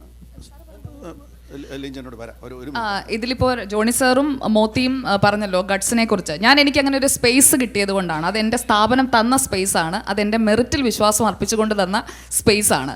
എല്ലാവർക്കും അറിയാം, ഞാൻ 24-ലെ ഒരു സസ്പെൻഷൻ ഉണ്ടായത് ഞാൻ BMSൻ്റെ ഒരു വേദിയിൽ പ്രസംഗിച്ചതിന് ശേഷമാണ്. അതിനുശേഷം ആ ഒരു സംഖ്യ എന്ന് പറഞ്ഞ് ബ്രാൻഡ് ചെയ്ത് വേണമെങ്കിൽ എനിക്ക് കരിയർ തന്നെ അവസാനിപ്പിക്കപ്പെട്ടേക്കാമായിരുന്നു. അതിൽ നിന്നാണ് എനിക്ക് തിരിച്ച് എനിക്ക് കിട്ടിയ ഒരു ഓപ്പണിങ്ങിൽ ആ ഒരു സ്പേസ് ഞാൻ വളരെ ക്ലെവറായിട്ട് തന്നെയാണ് യൂസ് ചെയ്തത്. കാരണം എൻ്റെ ഐഡിയോളജി സ്പ്രെഡ് ചെയ്യുക തന്നെയാണ് ആ സ്പേസിൽ ചെയ്തിട്ടുള്ളതും. പിന്നെ അതിൽ ഗഡ്സ് എന്ന് പറഞ്ഞ ഒരു കാര്യം, അത് ഇതുവരെ വേറെ ആരും ആ ഒരു ഇനിഷ്യേറ്റീവ് എടുത്തിട്ടില്ല എന്നതുകൊണ്ട്. കാരണം ലെഫ്റ്റ് ലിബറലായി ഇരിക്കുക എന്ന് പറയുന്നത് കേരളത്തിൻ്റെ മീഡിയ ലാൻഡ്സ്കേപ്പിൽ ഇറ്റ്സ് വെരി ഈസി. കാരണം 99% ഓഫ് ദ മീഡിയ പേഴ്സണൽ എല്ലാവരും ഐദർ കോൺഗ്രസ് ഓർ CPIM ആ രാഷ്ട്രീയം മുന്നോട്ട് വെക്കുന്നവരാണ്. നരേന്ദ്രമോദിയെ എതിർത്തുകൊണ്ടേയിരിക്കുക എന്നത് മാത്രം ഡിബേറ്റുകളിൽ ഈ പാനലിസ്റ്റുകൾക്ക് കൊടുക്കുന്ന സമയം നോക്കിയാൽ അത് കൃത്യമായി മനസ്സിലാക്കാൻ കഴിയും. അതുപോലെ തന്നെ ലെഫ്റ്റിനോടുമുണ്ട് ചർച്ചകളിലായാലും അതൊക്കെ വളരെ വിസിബിൾ ആണ്. അപ്പോൾ വാഴ്ത്തുപാട്ട് എന്നല്ല അതിൻ്റെ അർത്ഥം. നമ്മൾ എതിർക്കുന്നത് ആർക്കു വേണ്ടിയാണ്, എന്താണ് നമ്മുടെ താല്പര്യം എന്നതും ചർച്ചകളിലൂടെ വെളിപ്പെടുന്നതാണ്. ഹാഷ്മി കഴിഞ്ഞിട്ട് ഒന്നുമില്ല, ഞാൻ പറഞ്ഞത് സുജയ സസ്പെൻഷനെ പറ്റി പറയുമ്പോഴേക്ക് ഞാൻ സമയത്ത് അവിടെ ഉണ്ടായിരുന്ന ആളെന്ന നിലയ്ക്കും ആ സ്ഥാപനത്തെ പ്രതിനിധിക്കുന്ന ആളെന്ന നിലയ്ക്കും അതിലിപ്പോൾ എനിക്ക് പറയേണ്ടി വരും. അതിന്റെ കാരണങ്ങൾ ഒരുപാടുണ്ട്, നമുക്ക് അതിലേക്ക് എന്തായാലും പോകണ്ട. കാര്യമില്ല, ഞാൻ പറഞ്ഞാണ്. അപ്പോൾ അത് പറയാനാണ് ഒരുപാട് പറയാനുണ്ട്. സുജയ തൽക്കാലം അതിലേക്ക് പോകണ്ട. ഓക്കെ, എന്തായാലും അതൊരു ആംബിഗ്വിറ്റിയാണ്. അല്ല, ഹാഷ്മി അങ്ങനെയാണെങ്കിൽ അത് പിൻവലിക്കണം. ഇല്ലാത്ത പ്രശ്നം ഹാഷ്മിക്ക് എന്തിനാണ്? ഇല്ല, വേണ്ട, അതുകൊണ്ടാണ് നിങ്ങൾ വഴക്കുണ്ടാക്കണ്ട. ഞാൻ അതിനകത്തൊരു തമാശ പറഞ്ഞ് നമുക്ക് അടുത്ത വിഷയത്തിലേക്ക് പോകാം. നമ്മളൊരു കലാപം ഉണ്ടാക്കണ്ട. ഞാൻ പറഞ്ഞു നമുക്ക് അടുത്ത വിഷയത്തിലേക്ക് പോകാൻ വേണ്ടി. ഇപ്പോൾ ഒരു മിനിറ്റ് ഹാഷ്മി, എൻ്റെ രാഷ്ട്രീയമായിട്ട് ആളുകൾ പറയുന്നത് ഒരു ഇടതുപക്ഷം, ഇപ്പോൾ ലെഫ്റ്റ് ലിബറൽ എന്നൊക്കെ പറയുന്നതാണ്. എന്നെ ഏറ്റവും കൂടുതൽ രണ്ട് സ്ഥാപനം BJPയുടെ മുതലാളിയുടെ സ്ഥാപനമാണെന്ന് എന്നെ ഏറ്റവും കൂടുതൽ ചീത്ത വിളിക്കുന്ന, ഏറ്റവും കൂടുതൽ അസഭ്യം പറയുന്നത്, എൻ്റെ കുടുംബത്തിനെ വരെ വന്ന് അവരുടെ പോസ്റ്റുകളുടെ അടക്കം വരുന്നത് രണ്ട് കൂട്ടരാണ്. ആരൊക്കെയാണെന്ന് അറിയാം? ഒന്ന് BJPക്കാരും, രണ്ട് CPM-കാരും. അബ്ജോദ് ഇടതുപക്ഷത്തിന്റെ ചെറിയ അനുഭവം ഉണ്ടായിരുന്ന ഈ രണ്ടാൾക്കാരാണ് എന്നെ ഏറ്റവും കൂടുതൽ ചീത്ത വിളിക്കുന്നത്. SFIക്കാരാണ് ഏറ്റവും അധികം അബ്ജോദിനെ തെറി വിളിക്കുന്നത്. പെട്ടെന്ന് അടുത്ത ടോപ്പിക്കിലേക്ക് കിടക്കാം. എനിക്ക് നേരത്തെ ഇന്ന് തുടർച്ചയായിട്ട് പറയാനുള്ള കാര്യം, ഈ പറയുന്ന നിഷ്പക്ഷത നല്ലതാണ്. പക്ഷേ എനിക്കൊന്ന് മൂടി വെച്ച ഒരു രാഷ്ട്രീയ പ്രതയ്ക്ക് പുറത്തൊരു നിഷ്പക്ഷത എടുത്തിട്ട് ചില സമയത്ത് അത് പുറത്തു വരാറുണ്ട്. ഇപ്പോൾ ഈ സർവേകളിൽ നമ്മൾ ഏജൻസി ചെയ്ത സർവേയാണ്, ഞങ്ങൾക്കൊരു പങ്കുമില്ല എന്ന് പറയുമ്പോഴും നമ്മളൊരു വെരിഫിക്കേഷൻ നടത്താറുണ്ടല്ലോ, ഒരു എഡിറ്റോറിയൽ ടീം ഒരു വെരിഫിക്കേഷൻ നടത്താറുണ്ടല്ലോ. കഴിഞ്ഞ അസംബ്ലി തെരഞ്ഞെടുപ്പിൽ മുഖ്യമന്ത്രിയുടെ മരുമോൻ നില പരിങ്ങലിലാണ് തോറ്റുപോകും എന്ന് പറയുന്നത് വളരെ ആവേശത്തോട് പറയുന്ന ഒരു സംഭവം കണ്ടിരുന്നു. മുഖ്യമന്ത്രി, അതായത് ധർമ്മജൻ ബോൾഗാട്ടി ജയിക്കും എന്നൊക്കെയുള്ള സർവേ റിപ്പോർട്ട് വരുമ്പോൾ അതിന് പുറത്ത് നമ്മൾ ചിലപ്പോൾ ഒരു എഡിറ്റോറിയൽ സിറ്റിംഗ് ഉണ്ടാവും, ഇത് ശരിയാണോ തെറ്റാണോ എന്ന് ചെക്ക് ചെയ്യുന്നത്. അത്തരം ചെക്കിങ് നടത്താതെ പോകുന്ന ചില പ്രശ്നങ്ങളുണ്ട്. ഞാൻ ഈ പറയുന്ന രാഷ്ട്രീയ നമ്മുടെ വരാൻ പോകുന്ന തെരഞ്ഞെടുപ്പ് കാലത്ത് വരുന്ന ഈ ചാനലുകൾ എങ്ങനെ തയ്യാറെടുക്കുന്നതിനെ കുറിച്ച് പറയുകയാണെങ്കിൽ എനിക്ക് തോന്നുന്നു തെരഞ്ഞെടുപ്പ് കാലം ഒരു ഹാർവെസ്റ്റ് അല്ലെങ്കിൽ ഒരു വിളവെടുപ്പ് കാലം പോലെ മുന്നിൽ കാണുന്ന സ്ഥാനമാണ്. ഇപ്പോൾ തന്നെ ആരാകും സ്ഥാനാർത്ഥി, അല്ലെങ്കിൽ എന്ന് നടക്കാൻ പോകുന്നുള്ള ചില തയ്യാറെടുപ്പുകൾ നടത്തുന്നു. ഇനിയിപ്പോൾ ഈ വലിയൊരു മത്സരകാലത്തിലേക്കാണ് കടക്കാൻ പോകുന്നത്. കഴിഞ്ഞ മുൻകാലങ്ങളിലെ തെരഞ്ഞെടുപ്പിനേക്കാൾ രണ്ട് മുന്നണികൾക്ക് പുറമെ മൂന്നാമതൊരു മുന്നണി, മുൻകാലങ്ങളിലെ തെരഞ്ഞെടുപ്പിനേക്കാൾ ഈ പറഞ്ഞ ചാനലുകളുടെ മത്സരം മുറുകിയ ഒരു കാലഘട്ടമാണ്. അപ്പോൾ നമ്മൾ കാണാനിരിക്കുന്ന അംഗം വളരെ വലുതായിരിക്കും. എനിക്കൊന്ന് കുതിരയും കഴുതയും ഒന്നുമല്ല, മറ്റെന്തെങ്കിലുമൊക്കെ പുറത്തേക്ക് വരുന്നൊരു കാലത്തിലേക്കായിരിക്കും ഇനിയുള്ള ദിവസങ്ങൾ പോകുന്നതെന്ന് എനിക്ക് വലിയൊരു മത്സരകാലമാണ് വരുന്നത്. വലിയ പ്രതീക്ഷകളും ആശങ്കകളും ഒക്കെ വരുന്ന ഒരു കാലമാണ്. ശ്രീ പ്രമോദ് നാരായൺ MLA, താങ്കൾ ജനവിധി നേടി വിജയിച്ചൊരു വ്യക്തിയാണ്. ഇനി വീണ്ടും ജനവിധി തേടും. മാധ്യമങ്ങളിൽ നിന്ന് താങ്കൾ എന്താണ് പ്രതീക്ഷിക്കുന്നത്? താങ്കൾ പ്രതീക്ഷിക്കുന്നത് ഇപ്പോൾ മാധ്യമങ്ങൾ നിറവേറ്റുന്നുണ്ടോ? റാന്നിയിലെ സർവേ എന്തായിരുന്നു കൂടെ അത് പറഞ്ഞു തുടങ്ങാം. മാധ്യമങ്ങളിൽ നിന്ന് ഞാനെന്ത് പ്രതീക്ഷിക്കുന്നുള്ളതുള്ള വ്യക്തിനിഷ്ഠമായിട്ടുള്ള ഒരു അഭിപ്രായമല്ലല്ലോ പ്രസക്തം. കേരളം എന്താണ് ആഗ്രഹിക്കുന്നത്, കേരളത്തിന് മാധ്യമങ്ങൾ എന്താണ് നൽകേണ്ടത്, ആ നിലയിലേക്ക് ആ ചോദ്യം മാറേണ്ടതുണ്ട് എന്നാണ് ഞാൻ കരുതുന്നത്. അപ്പോൾ അതിൽ എൻ്റെ ഒരു വ്യക്തിപരമായിട്ടുള്ള നിലപാട്, ജനവിധിയെക്കുറിച്ച് പ്രതാപ് ചോദിച്ചുകൊണ്ടാണ്. എല്ലാ ചാനലുകളും തോറ്റുപോകും എന്ന് പറഞ്ഞ സ്ഥാനാർത്ഥിയാണ് ഞാൻ.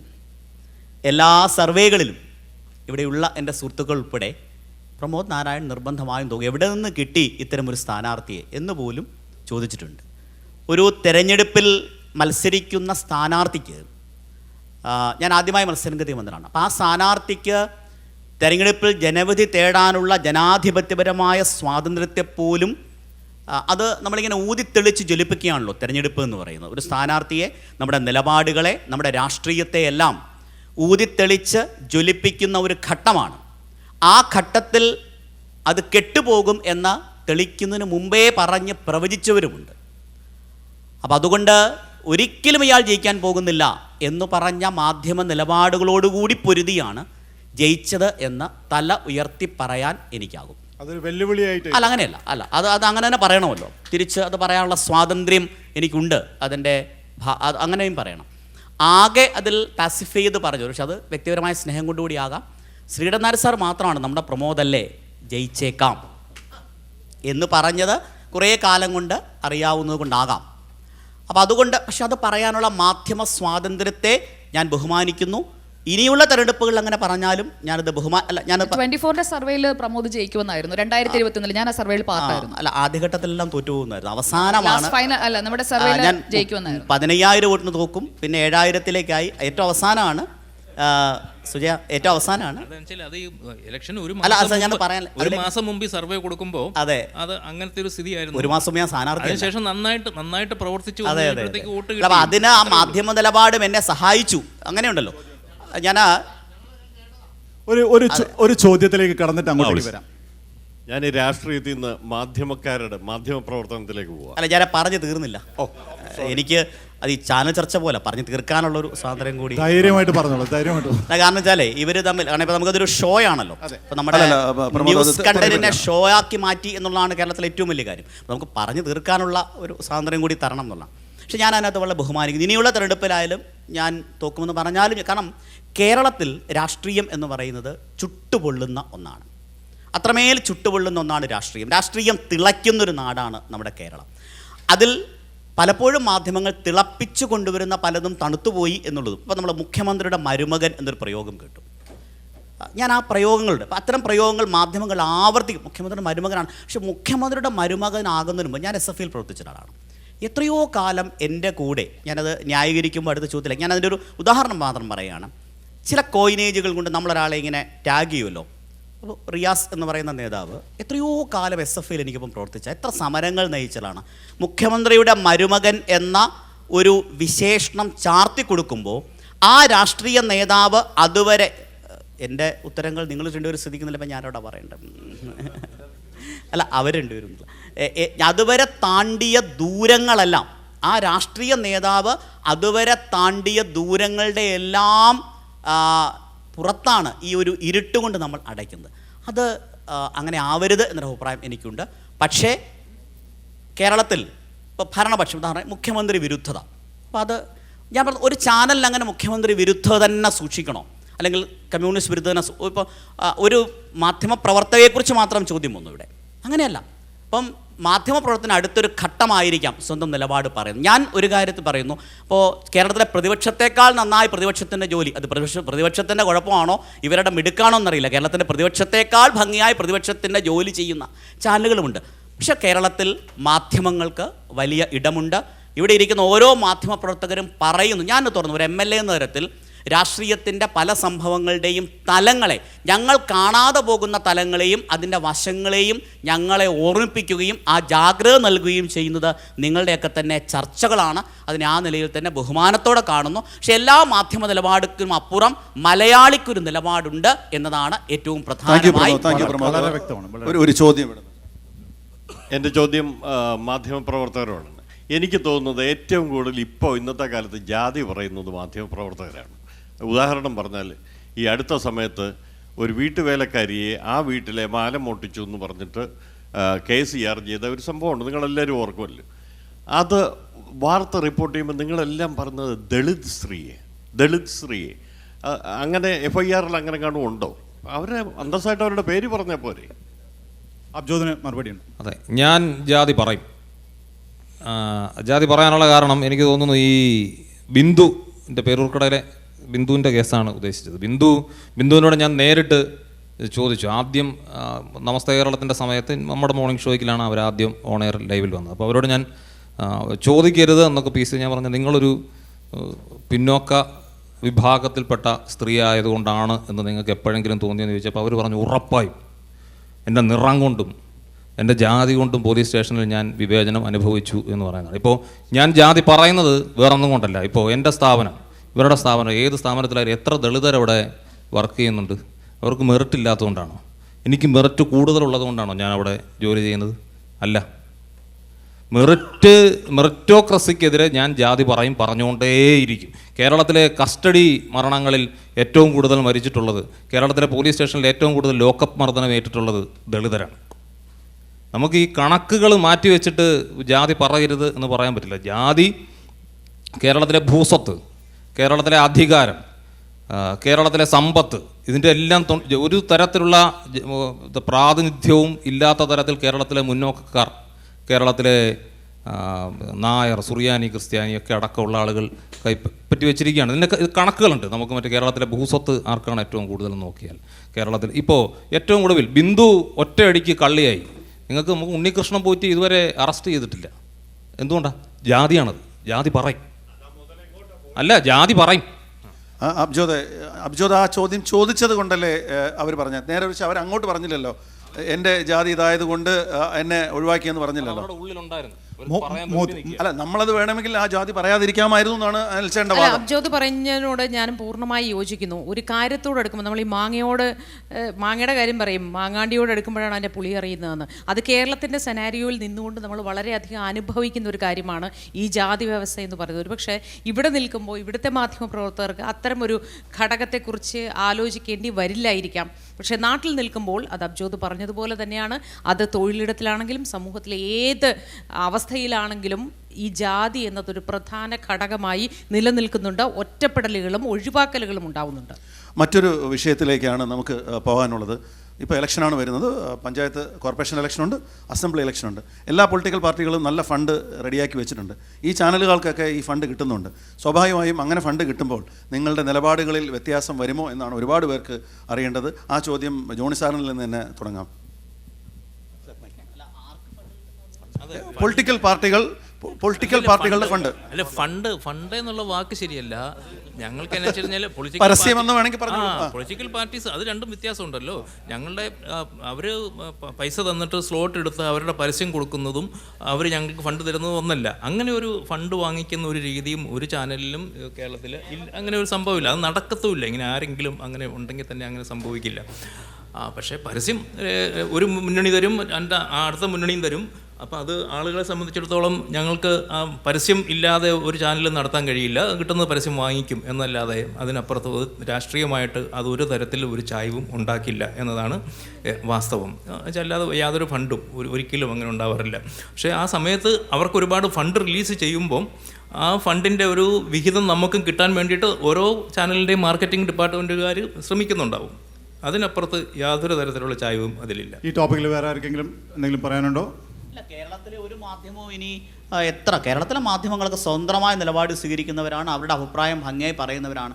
അങ്ങനെ ഒരു രാഷ്ട്രീയ പാർട്ടിയും അങ്ങനെ ഫണ്ട് കൊടുക്കില്ല. സാറ് പറഞ്ഞ പോലെ പരസ്യം മാത്രമേ ഉള്ളൂ. ഇത് എനിക്ക് തോന്നുന്നു ഇതിനെക്കുറിച്ച് നിയമസഭയിൽ ഒരു പരാമർശം ഉണ്ടാവുകയും ചെയ്യുന്നു. പ്രതിപക്ഷ നേതാവ് സർക്കാർ ഫണ്ട് നേരിട്ട് പണം കൊടുത്ത് ചെയ്യുന്നു. പക്ഷേ അത്തരം ചില സാധനങ്ങൾ അത് PRD നടത്തുന്ന ഒരു സംഭവം. ഇതിന് പുറമെ ഇപ്പോൾ ചെറിയൊരു മാറ്റം ഉണ്ടായിരിക്കും. നമുക്ക് എല്ലാവർക്കും അറിയാവുന്ന പോലെ കിഫ്ബിയുടെ ഒരു പ്രോജക്റ്റുകളുണ്ട്.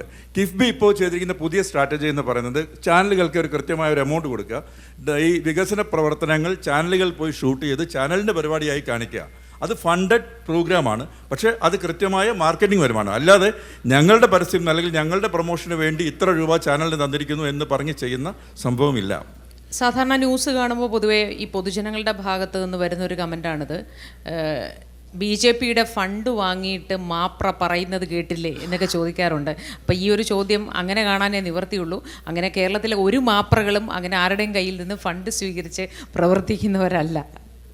Thank you Moti. നമുക്ക് ഒന്ന് വേറൊരു വിഷയത്തിലേക്ക് പോവാം. മാധ്യമപ്രവർത്തകർ ഐ തിങ്ക് എല്ലാ ദിവസവും അനുഭവിക്കുന്ന വലിയൊരു പ്രശ്നമാണ് ഈ സോഷ്യൽ മീഡിയയിലും ഈ സൈബർ ബുള്ളിയിങ് അതുപോലെയുള്ള കാര്യം. എന്തു പറഞ്ഞാലും അതിനെതിരെയുള്ള വിമർശനം, അനുകൂലിച്ച് വലിയൊരു ജനവിഭാഗം, അനുകൂലിക്കാത്ത വലിയ വിഭാഗം. നിരന്തരം മാധ്യമപ്രവർത്തനം നടത്തുന്ന നിങ്ങൾക്ക് നിരവധി ഇടങ്ങളിൽ നിന്ന് ഇത്തരം ബുള്ളിയിങ്ങൊക്കെ അനുഭവിക്കേണ്ടി വന്നിട്ടുണ്ട്. ഞാൻ ഹാഷ്മിയിൽ നിന്ന് തുടങ്ങാം. ഈ സൈബർ ബുള്ളിയിങ്ങിനെ എങ്ങനെയാണ് നേരിടുന്നത്? അല്ലെങ്കിൽ ട്രോൾ എന്നൊക്കെ നമുക്ക് വളരെ ലഘുവായി പറയാം. പക്ഷേ പല കമൻറ്റുകളൊക്കെ വായിച്ചു കഴിഞ്ഞാൽ നമുക്ക് തന്നെ തോന്നും ഇത്ര മലീമസമായോ നമ്മുടെ പൊതു ഇടം എന്ന നിലയിൽ. ഇപ്പോൾ സൈബർ ബുള്ളിങ്ങിനെ കുറിച്ച് എങ്ങനെയാണ് നിങ്ങളത് നേരിടുന്നത്? ഈ കമൻറ്റുകളൊക്കെ വായിക്കാറുണ്ടോ? അതായത് ആദ്യഘട്ടത്തിൽ ഈ പറയുന്ന രീതിയിലുള്ള അതിക്രൂരമായ ഭീകരമായ ബുള്ളിങ് ഉണ്ടാകുന്ന സമയത്ത് വലിയ വിഷമമൊക്കെ ഉണ്ടാകുമായിരുന്നു. പക്ഷേ പിന്നെ അത് ശീലമായി കഴിഞ്ഞപ്പോൾ നിരന്തരം എല്ലാ പാർട്ടികളുടെയും ഭാഗത്തുനിന്ന് ശീലമായി കഴിഞ്ഞപ്പോഴത്തേന് അത് നമ്മളെ വ്യക്തിപരമായി നമ്മളെ ബാധിക്കാതായി. ആ കമൻറ്റുകൾ ഞാൻ ഇടയ്ക്കൊരു ഘട്ടത്തിൽ വായിക്കാതിരിക്കും. ഇപ്പോൾ വായിക്കുകയും ചെയ്യും. ഈ പറഞ്ഞ തെറികളൊക്കെ കണ്ടാലും ഒന്നും ബാധിക്കില്ല. പക്ഷേ നമ്മുടെ വീട്ടുകാരെ പറയുമ്പോഴേ നമുക്ക് ചിലപ്പോൾ സങ്കടമാവും. ഇപ്പോൾ എനിക്കൊരു അനുഭവം ഉണ്ടായത് അടുത്ത എൻ്റെ അച്ഛൻ ഈ അടുത്ത കാലത്താണ് ഫേസ്ബുക്ക് ഇൻസ്റ്റാൾ ചെയ്തത്. അപ്പോൾ ഒരാൾ എൻ്റെ തന്തയ്ക്ക് വിളിക്കുകയാണ്. അതെൻ്റെ അച്ഛനെ ടാഗ് ചെയ്തിട്ടാണ് തന്തയ്ക്ക് വിളിക്കുന്നത്. അപ്പോൾ അച്ഛൻ രാവിലെ തുറന്നു നോക്കിയിട്ട് എന്നെ വിളിക്കും, മോനെ എന്തോ നിൻ്റെ അച്ഛനെ പറ്റി പറയുന്നത്, എന്തോ നോക്കിയപ്പോഴത്തേക്ക് അച്ഛനെ ടാഗ് വിളിച്ചേക്കുക. അപ്പോൾ അങ്ങനെയുള്ള പിന്നെ രാത്രി ഉള്ള ഫോൺ കോൾ വിളികൾ, നിന്നെ കൊല്ലൂടാ ഇടിക്കൂടാ എന്നൊക്കെ പറഞ്ഞാൽ അതൊക്കെ ആദ്യഘട്ടത്തിൽ പേടിയുണ്ടായിരുന്നു. ഇപ്പം എന്തായാലും കേരളത്തിൽ ഒരു കാര്യം ഉറപ്പാണ്, ഈ പറയുന്ന തെറിവിളിക്കപ്പുറം ഈ പറയുന്ന ഫോൺ വിളിക്കപ്പുറം ആരും നമ്മളെ ദേഹോദ്രവം എന്തായാലും ചെയ്യും, അതുണ്ടാവില്ല, അത് ഉറപ്പ്. എന്തോ സുജയ്ക്ക് മനസ്സ് കിടന്ന് തിളയ്ക്കുന്നുണ്ട് പറയാൻ. സൈബർ ബുള്ളിങ് മാത്രമല്ലല്ലോ, നമുക്കതിൻ്റെ ഒരു പോസിറ്റീവ് സൈഡും ഉണ്ടല്ലോ. നമുക്ക് വലിയ രീതിയിൽ സപ്പോർട്ട് ചെയ്യുന്ന ആളുകളും ഉണ്ട്. ഇപ്പോൾ നമ്മുടെ ഷോസിനെ ആയാലും അല്ലെങ്കിൽ നമ്മൾ ചെയ്യുന്ന ന്യൂസ് ആയാലും ഡിസ്കഷൻസ് ആയാലും അതൊക്കെ സപ്പോർട്ട് ചെയ്യുന്ന ഈ സൈബർ ലോകം എന്ന് പറയുന്നത് അത്രയ്ക്ക് മോശമാണ് എന്ന് മാത്രം നമ്മൾ കരുതണ്ട. അതിനെ നമ്മൾ പോസിറ്റീവായിട്ട് ഉപയോഗിക്കുന്നുണ്ടോ എന്നതും ഒരു കാര്യമാണ്. നമ്മൾ സ്ഥിരമായിട്ട് ആൾക്കാരെ വെറുപ്പിച്ചുകൊണ്ടിരുന്ന ബുള്ളിങ് വരും. അപ്പോൾ നമ്മൾ പറയുന്ന കാര്യങ്ങളിൽ ഈ ബുള്ളിങ് എന്നുള്ളത് ശരിക്കും സ്ത്രീകളെ വലിയ രീതിയിൽ മോശമായിട്ട് ചിത്രീകരിച്ചുകൊണ്ടുള്ള ബുള്ളിങ്, അതിപ്പോൾ പൊളിറ്റീഷ്യൻസിനെ ആയാലും അല്ലെങ്കിൽ പൊതുവിടങ്ങളിൽ നിൽക്കുന്ന സ്ത്രീകളെ ആയാലും അതിനെ ഞാൻ ഒരു തരത്തിലും എൻഡോഴ്സ് ചെയ്യുന്നില്ല. അത് അങ്ങനെ ഒരു ഗ്രൂപ്പ് ഉണ്ട്. അത് ഏതെങ്കിലും ഒരു പ്രത്യേക പാർട്ടിയല്ല, എല്ലാ ഇടങ്ങളിലും ഉണ്ട്.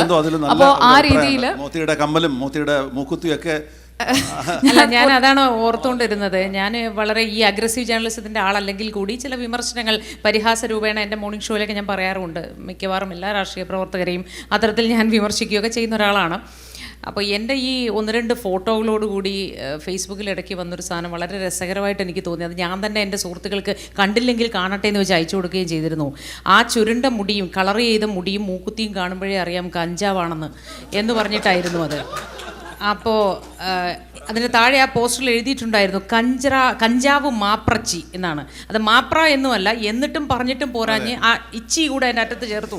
അതാണ് കഞ്ചാവ് മാപ്രച്ചി. അപ്പോൾ കാണാത്ത സുഹൃത്തുക്കളുണ്ടെങ്കിൽ ഞാനിതെല്ലാം എടുത്ത് അയച്ചു കൊടുക്കും. ഞാനിപ്പോഴും സേവ് ചെയ്ത് വെച്ചിട്ടുണ്ട്. അത് കാണുമ്പോൾ ഒരു മനസ്സുഖമൊക്കെ തോന്നിയിട്ടുണ്ട്. ഇതുപോലെ ഈ സ്ത്രീകളാണല്ലോ എന്നത് നോക്കിയിരുന്ന് ആക്രമിക്കുന്നവരുണ്ട്. അതിൽ രാഷ്ട്രീയമോ മറ്റെന്തെങ്കിലും മാനദണ്ഡങ്ങളോ ഉണ്ട് എന്ന് ഞാൻ പലതും ഫേക്ക് ഐഡി എന്നൊക്കെ ആയിരിക്കും അല്ലേ? പലതുമല്ല, 99% ഫേക്ക് ഐഡി എന്നായിരിക്കും. പിന്നെ ചിലരുണ്ട് നമ്മളെ ന്യൂസ് ലൈവിന് താഴെ വന്ന് നമ്മളെ തെറി പറയും. പക്ഷെ ഒരു വൈകുന്നേരം കഴിഞ്ഞാൽ നമ്മുടെ ഇൻബോക്സിലേക്ക് വന്നിട്ട് അവർ ഇന്ന് സുന്ദരിയായിരുന്നു, നല്ല സാരി ആയിരുന്നു എന്നൊക്കെ പറയും. അപ്പോൾ അതിൽ നിന്ന് നമുക്ക് ആ പൊള്ളത്തരം മനസ്സിലാവുകയും ചെയ്യും. അപ്പോൾ ഇങ്ങനെ ആക്രമിക്കുന്നവർ പറയുന്ന, സ്ത്രീകളെ തളർത്താൻ പറയുന്ന ഏറ്റവും പ്രധാനപ്പെട്ട ഒരു വാക്കാണ് ഈ അമ്മച്ചിക്ക് വേറെ പണിയില്ലേ എന്ന് ചോദിക്കാറുണ്ട്. അപ്പോൾ ഇവർ കരുതുന്നത് ഈ അമ്മച്ചി എന്ന് വിളിച്ചാൽ നമ്മളപ്പോൾ തളർന്ന് നമ്മുടെ എല്ലാ നല്ല ജീവനും നഷ്ടപ്പെട്ട് പോവും, അല്ലെങ്കിൽ കരിയർ വെറുത്ത് പോകുന്നൊക്കെ ആയിരിക്കും. ന്യൂസ് വായിക്കുന്ന സമയത്ത് പോലും ഞാൻ മോർണിംഗ് ഷോയിലിടയ്ക്ക് കമൻറ്റ് വായിക്കുന്ന ശീലമുണ്ട്. അപ്പോൾ അതിലും വായിച്ചു വരുമ്പോൾ പെട്ടെന്ന് നമ്മളെ കണ്ണിൽ പെടില്ല. ചിലപ്പോൾ അശ്ലീലമൊക്കെ ആയിരിക്കും. പകുതി വരെ വായിക്കുമ്പോഴാണ് നമുക്ക് മനസ്സിലാവുന്നത് അടുത്ത അശ്ലീലമാണെന്ന്. അപ്പോൾ തന്ത്രപൂർവ്വം നമ്മൾ അടുത്ത കമൻറ്റിലേക്ക് പോകും. അപ്പോൾ അക്കൂട്ടത്തിലും പറയാറുണ്ട്, ഇതേതാ ഈ മാതൃഭൂമിയിൽ ഈ അമ്മച്ചി വേറെ ആരുമില്ലേ എന്ന് ചോദിക്കും. ഇതിന് പിന്നിലൊരു മനഃശാസ്ത്രമുണ്ട്.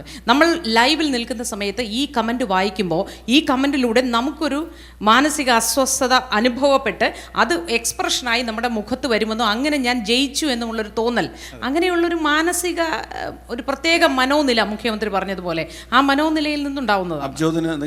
അത് ഞാൻ ഒരു കാര്യം കൂടി സൂചിപ്പിക്കാം. നമ്മൾ വിചാരിക്കും കേരളത്തിൽ വളരെ ആക്റ്റീവായിട്ടുള്ള സൈബർ ബുള്ളി. അപ്പം നമ്മളിപ്പോൾ ഇവിടുന്ന് റിപ്പോർട്ട് ചെയ്യുന്നത് പോലും എനിക്കൊക്കെ ഏതോ ഒരു പാർട്ടിയുടെ പേര് ഞാൻ പറയുന്നില്ല, കർഷക സംഘത്തിൻ്റെ പ്രസിഡന്റ് എൻ്റെ മെസ്സഞ്ചറൊക്കെ കണ്ടുപിടിച്ച് ഈ ഡൊണാൾഡ് ട്രംപിന് കാര്യങ്ങളൊക്കെ പറഞ്ഞ് എൻ്റെ അടുത്ത് പറഞ്ഞു, പ്രശാന്ത് രഘുവംശത്തെയും താങ്കളെയും ഞങ്ങൾ കേരളത്തിൽ കാലുകുത്താൻ സമ്മതിക്കില്ല. അപ്പം ഞാൻ പറഞ്ഞു എന്നെയോ? അപ്പം നമ്മൾ വിചാരിക്കും കേരളത്തിലെ സജീവമായ ഇടപെടലുകൾ മാത്രമല്ല, അമേരിക്കയിൽ നിന്ന് റിപ്പോർട്ട് ചെയ്യുന്നത് വരെ കാരണം ജനങ്ങൾ അത്രയും ഈ ടോപ്പിക്സിലൊക്കെ ഇൻവോൾവ് ആണ്. എനിക്ക് പ്രമോദ് നാരായണൻ MLA ഇതുമായി ബന്ധപ്പെട്ടൊരു ചോദ്യം ചോദിക്കാനുണ്ട്. പ്രമോദ് നാരായണൻ നേരത്തെ മുഖ്യമന്ത്രിയെ നിങ്ങൾ ഒറ്റതിരിഞ്ഞ് ആക്രമിക്കുന്നില്ല എന്ന മട്ടിൽ ഒക്കെ പറഞ്ഞു. ഇപ്പോൾ കേരളത്തിലെ മാധ്യമ പ്രവർത്തകരെ, അത് ആണുങ്ങളായാലും പെണ്ണുങ്ങളായാലും, മുഖ്യമന്ത്രിയെ വിമർശിക്കുക, അത് ഉമ്മൻചാണ്ടി വിമർശിച്ചപ്പെട്ടതുപോലെ തന്നെ എനിക്ക് തോന്നുന്നു അത്രയും രൂക്ഷതയോടെ പിണറായി വിജയൻ വിമർശിക്കപ്പെടുന്നില്ല എന്നാണ് എൻ്റെ ഒരു തോന്നൽ. അങ്ങനെ വിമർശിക്കുന്ന ആളുകളെ നിങ്ങളുടെ പാർട്ടിയിലെ ഫേക്ക് ഐ ഡിയിൽ നിന്ന് പോലുമല്ല, മുഖ്യധാരയിലുള്ള ആളുകൾ, പാർട്ടിയുടെ ഒരു MLA ആയിരുന്നു, പാർട്ടി പിന്തുണയുള്ള MLA ആയിരുന്നു PV അൻവർ. ആ അൻവറിൻ്റെ സംഘത്തിൽപ്പെട്ട ആളുകളും സംഘം ചേർന്ന് ആക്രമിച്ചപ്പോൾ നിങ്ങൾക്ക് എന്താണ് തോന്നിയത്? ഇത് പാടില്ല എന്ന് പറയാൻ ഒരിടത്തെങ്കിലും തോന്നിയോ? അല്ല, ഞാനതിന് അക്കാര്യത്തിൽ എൻ്റെ നിലപാട് വളരെ വ്യക്തമാണ്. ഈ പറഞ്ഞത് രണ്ടും തമ്മിൽ സാമ്യമുണ്ടെന്ന് ഞാൻ കരുതുന്നില്ല, അങ്ങയുടെ ചോദ്യം. കാരണം മുഖ്യമന്ത്രിക്കെതിരായ എല്ലാ വിഷയങ്ങളിലും വിരുദ്ധമായ നിലപാട് സ്വീകരിക്കുന്നത് നിഷ്കളങ്ക മാധ്യമ പ്രവർത്തനമാണ് എന്ന് പറയാനാവില്ല. അതിനോട് ബന്ധമുള്ളതല്ല സൈബർ ബുള്ളിങ്. സൈബർ ബുള്ളിങ് എന്ന് പറയുന്നത് മലയാളിക്ക് പൊതുവായി, അത് നമ്മൾ ആരെയെല്ലാം നോക്കൂ, നമ്മുടെ നടന്മാരെ. പക്ഷേ ഈ ഞാൻ കൂടുതലും പറയുന്നത് സ്ത്രീ വിരുദ്ധത എന്ന് പറയുന്നത് കൂടുതലായി അതിൻ്റെ ഒരു മലയാളിയുടെ ഈ മഹത്വത്തിൻ്റെ മേൽമണ്ണൊന്ന് മാറ്റിയാൽ അതിനടിയിൽ തെളിഞ്ഞു വരുന്ന നമ്മുടെ ഒരു പൊതുവായ വികലമായ ചിന്തയുടെ ഭാഗമാണ്. അത് ഏത് മാധ്യമപ്രവർത്തനെതിരെയായാലും MLAക്കെതിരെയായാലും നടനെതിരെയായാലും ഒക്കെ നടക്കുന്ന ഇത്തരം പ്രവർത്തനങ്ങൾ അത് അതിശക്തമായി അത് ഏത് ഭാഗത്തുനിന്നുണ്ടായാലും അത് അവഗണിക്കപ്പെടേണ്ടതാണെന്നുള്ളതാണ്. ഓക്കെ, ഒരു ചോദ്യം. അതായത് നിങ്ങളൊക്കെ മാധ്യമപ്രവർത്തകരാണ്, ഒരുപക്ഷെ അവിടുത്തെ ഓർഗനൈസേഷൻ്റെ പാർട്ടാണ്, നിങ്ങൾക്ക് മാനേജ്മെൻറ്റ് ഹയറാർക്കി ഉണ്ടാവും. അപ്പോൾ സംടൈം എന്താ പറയുക, പ്രഷർ ഉണ്ടാവും. നിങ്ങൾക്കൊരു വാർത്ത, സത്യസന്ധമായ വാർത്ത കിട്ടുമ്പോൾ ചിലപ്പോൾ മോഡിഫൈ ചെയ്യേണ്ടി വരും, ചിലപ്പം മറ്റുള്ളവരുടെ താല്പര്യത്തിന് ഡ്രോപ്പ് ചെയ്യേണ്ടി വരും. അത്തരത്തിലുള്ള പ്രഷർ അനുഭവിക്കാറുണ്ടോ? അതിൻ്റെ ഒരു സബ് ക്വസ്റ്റ്യൻ കൂടിയുണ്ട്. പിന്നെ ട്രൂത്ത് പറയാന്നുള്ളതാണ് മാധ്യമധർമ്മം. അപ്പോൾ ട്രൂത്ത് പബ്ലിക്കിന് കൊടുക്കുന്നതിന് പകരം ക്യൂരിയോസിറ്റിയാണോ നിങ്ങൾ കൊടുക്കുന്നത്?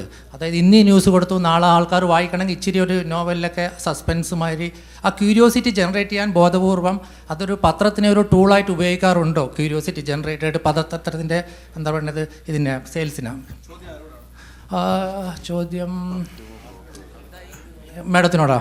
കാരണം പറയുന്നതിന് മുമ്പ് ആദ്യത്തെ ചോദ്യത്തിൻ്റെ ഉത്തരം ഞാൻ പറയാം. ഇപ്പോൾ അത്തരം ഒരു സാഹചര്യം ഇതുവരെ ജോലി ചെയ്ത ഒരു സ്ഥലത്തും എനിക്ക് വ്യക്തിപരമായി ഉണ്ടായിട്ടില്ല. ഇപ്പോൾ ജോൺ സാറിനോടൊക്കെ ഞാൻ അത് കടപ്പാടോടെ വേണമെങ്കിൽ ഇപ്പോൾ പറയും. മനോരമ ന്യൂസിൽ ജോലി ചെയ്യുന്ന സമയത്ത് 150 എപ്പിസോഡ് ചൂണ്ടുവിരൽ എന്ന് പറഞ്ഞൊരു പ്രോഗ്രാം ചെയ്തു. അതിൽ 148 എപ്പിസോഡും അത് സ്ഥാപനത്തിൻ്റെ ഒരു പൊതു പോളിസിയോ ഇതുമായോ ഒന്നും ചേരുന്നതല്ലാത്ത സമയത്ത് ഒരിക്കൽ പോലും ഒരു തരത്തിലുള്ള നിയന്ത്രണത്തിനും വിധേയമാകാതെ. ഇനി ഇതും കൂടെ പറയാം, ആകെ നിയന്ത്രണത്തിന് വിധേയമായ 2 കാര്യം. ഒന്ന് തമാശയാണ്, ഒന്ന് ഈ ടെക്സ്റ്റൈൽ മേഖലയിലെ സ്ത്രീകളുടെ പ്രശ്നങ്ങൾ കൈകാര്യം ചെയ്തൊരു എപ്പിസോഡ് ഉണ്ടായിരുന്നു. അപ്പോൾ ഈ കല്യാൺ സിൽക്സുമായി ബന്ധപ്പെട്ട വിഷയം കൂടെ അതിനകത്തുണ്ടായിരുന്നു. മാർക്കറ്റിംഗ് ഇതും കൂടെയാണ്. എപ്പിസോഡൊക്കെ ഓൺ എയർ പോയി, അത് കഴിഞ്ഞിട്ട് പിന്നെ അത് ഓഫ് എയർ ആയി. പക്ഷേ ഞാനത് കാത്തിരുന്നിട്ട് ആ തവണത്തെ അതുവരെ ഇത് സംസ്ഥാന അവാർഡിനൊന്നും അയച്ചിട്ടുണ്ടായിരുന്നില്ല. ആ പ്രാവശ്യത്തെ സ്റ്റേറ്റ് അവാർഡിന് ഞാൻ ആ എപ്പിസോഡ് എടുത്ത് അയക്കുകയും അതുൾപ്പെടെയുള്ള എപ്പിസോഡുകൾക്ക് സ്റ്റേറ്റ് അവാർഡ് കിട്ടുകയും ചെയ്തു. രണ്ടാമത്തേത് ശബരിമല സമരം നടക്കുന്ന സമയത്താണ്. അപ്പോൾ ഈ ആർത്തവത്തിൻ്റെ രാഷ്ട്രീയം എന്ന് പറഞ്ഞൊരു എപ്പിസോഡ് ചെയ്യാൻ പോകണം. അപ്പോൾ ജോണി സാറിനെ വിളിച്ചിട്ട് പറഞ്ഞിട്ടേ അവിടെയൊക്കെ കുറേ ആൾക്കാർ നമ്മുടെ പണിയെടുക്കുന്നുണ്ടല്ലോ, അവരൊക്കെ ആക്രമിക്കപ്പെടാൻ സാധ്യതയുണ്ട്, നീ കുറച്ച് ദിവസം എവിടെയെങ്കിലും കറങ്ങിയിട്ടൊക്കെ വാ എന്ന് പറഞ്ഞ് പുള്ളി എപ്പിസോഡ് അങ്ങ് ഒഴിവാക്കി. ഇവനൊക്കെ കൂടി എൻ്റെ ചങ്കിടിപ്പ് കൂട്ടിയാണ് ഞാനിങ്ങനെ ചെറുതായി പോയത് എന്ന് മനസ്സിലായില്ല. പിന്നെ എല്ലാവരുടെയും ഒരു വിചാരമുണ്ട്. അപ്പോൾ എപ്പിസോഡ് 148 എപ്പിസോഡ് ചെയ്തെന്ന് പറഞ്ഞാൽ അബ്ജോദിന് തന്നെ അറിയാം, അത് വളരെ വൈവിധ്യമുള്ള മേഖലകളിലെ ഒരുപാട് സെൻസിറ്റീവായിട്ടുള്ള ഇഷ്യൂസ് വെച്ചിട്ടാണ്. അതിലൊന്നും നമ്മൾ നിയന്ത്രിക്കാനായിട്ട് പോയില്ല. പിന്നെ പലരും പറയും മാനേജ്മെൻറ്റിൻ്റെ നിയന്ത്രണം എന്നൊക്കെ പറയുന്നത്. മാനേജ്മെൻറ്റിന് എന്താണ്, ചില ആളുകളുടെ വിചാരമുണ്ട് ഈ മാനേജ്മെൻറ്റ് പറയുന്നത് പോലെ മാനേജ്മെൻറ്റിന് ഇത്രയേ ഉള്ളൂ, ഈ ആളുകൾ ഇത് കാണണം, എന്നിട്ട് നമ്മളുടെ ചാനൽ നടത്താനുള്ള വരുമാനം നമുക്ക് ഉണ്ടാവണം, നമുക്ക് പിടിച്ചു നിൽക്കാൻ കഴിയണം. നല്ല ജേർണലിസം കൊണ്ട് തന്നെ അത് കഴിയുള്ളൂ. അതിനകത്തൊന്നും മാനേജ്മെൻറ്റ് ഇടപെടാനായിട്ട് പോകുന്നില്ല. മാനേജ്മെൻറ്റിന് വേണ്ടതും കൂടുതൽ ഐബോൾസ് വേണം, അത്ര മാത്രമേ ഉള്ളൂ. നമ്മളൊരു സുജയ് പറയാനുണ്ടോ? ചുരുക്കി കഴിഞ്ഞ് അതിനുശേഷം ശ്രീകണ്ഠൻ MP ഒന്ന്. ചോദ്യം ഒരു വലിയ ചോദ്യമായിരുന്നു, അത് ഒന്നൊന്ന് ചുരുക്കാമോ? Do you work under pressure? I mean, just like ആരെങ്കിലും നിങ്ങളുടെ എന്തെങ്കിലും ബാഹ്യമായ സമ്മർദ്ദങ്ങളുണ്ടോ? ട്രൂത്ത് പിന്നെ ഡ്രോപ്പ് ചെയ്യാറുണ്ടോ, മോഡിഫൈ ചെയ്യാറുണ്ടോ?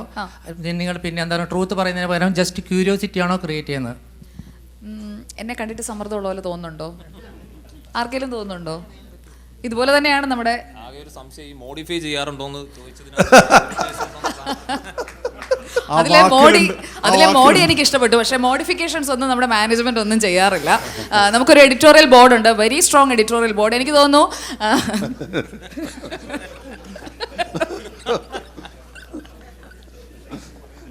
ഇനി എനിക്ക് അപ്പോൾ ഒന്ന് പൂർത്തിയാക്കി. അല്ല, ആ ചോദ്യം റിപ്പീറ്റ് ചെയ്തപ്പോൾ മോഡിഫൈഡ് പറയാത്തത് കൊണ്ട് അബ്ജോദ് അത് കണ്ടുപിടിച്ച് വീണ്ടും അത് ഓർമ്മിപ്പിച്ച് അതിന്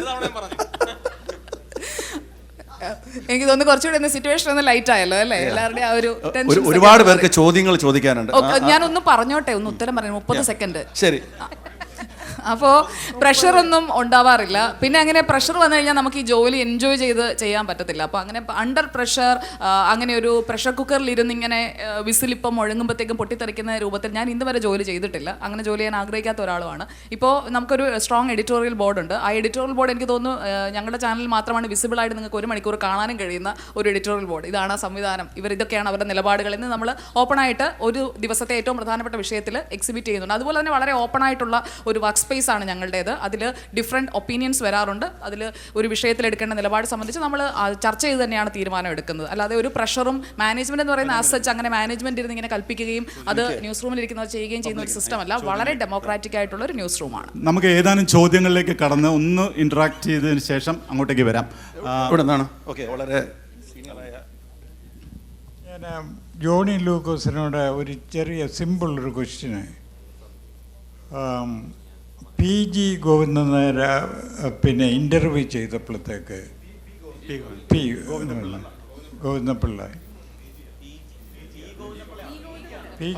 ചോദ്യം ചോദിക്കട്ടെ.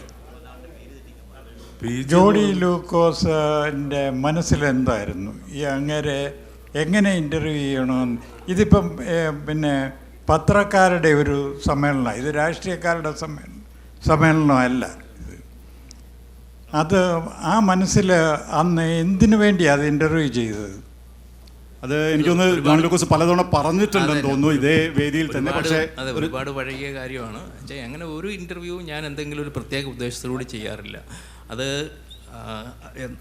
പറഞ്ഞ് സംസാരിച്ച് വരുമ്പോഴത്തേക്ക് ഏതാണെന്ന് ഒരു ഇൻ്റർവ്യൂ എന്ന് പറഞ്ഞു കഴിഞ്ഞാൽ ശരിക്കും പറഞ്ഞാൽ ഒരു സംഭാഷണം തന്നെയാണ്. രണ്ടാളുകൾ തമ്മിലുള്ള സംഭാഷണമാണ്. അപ്പോൾ ആ സംഭാഷണത്തിനകത്ത് ഒരുപക്ഷെ അവർ നേരത്തെ ഉദ്ദേശിച്ച് കൂടുതൽ പറഞ്ഞു പോയിട്ടുണ്ടാവാം. അത് ആ സംഭാഷണത്തിൻ്റെ ഗതി അങ്ങനെയായി എന്ന് മാത്രമേ ഉള്ളൂ.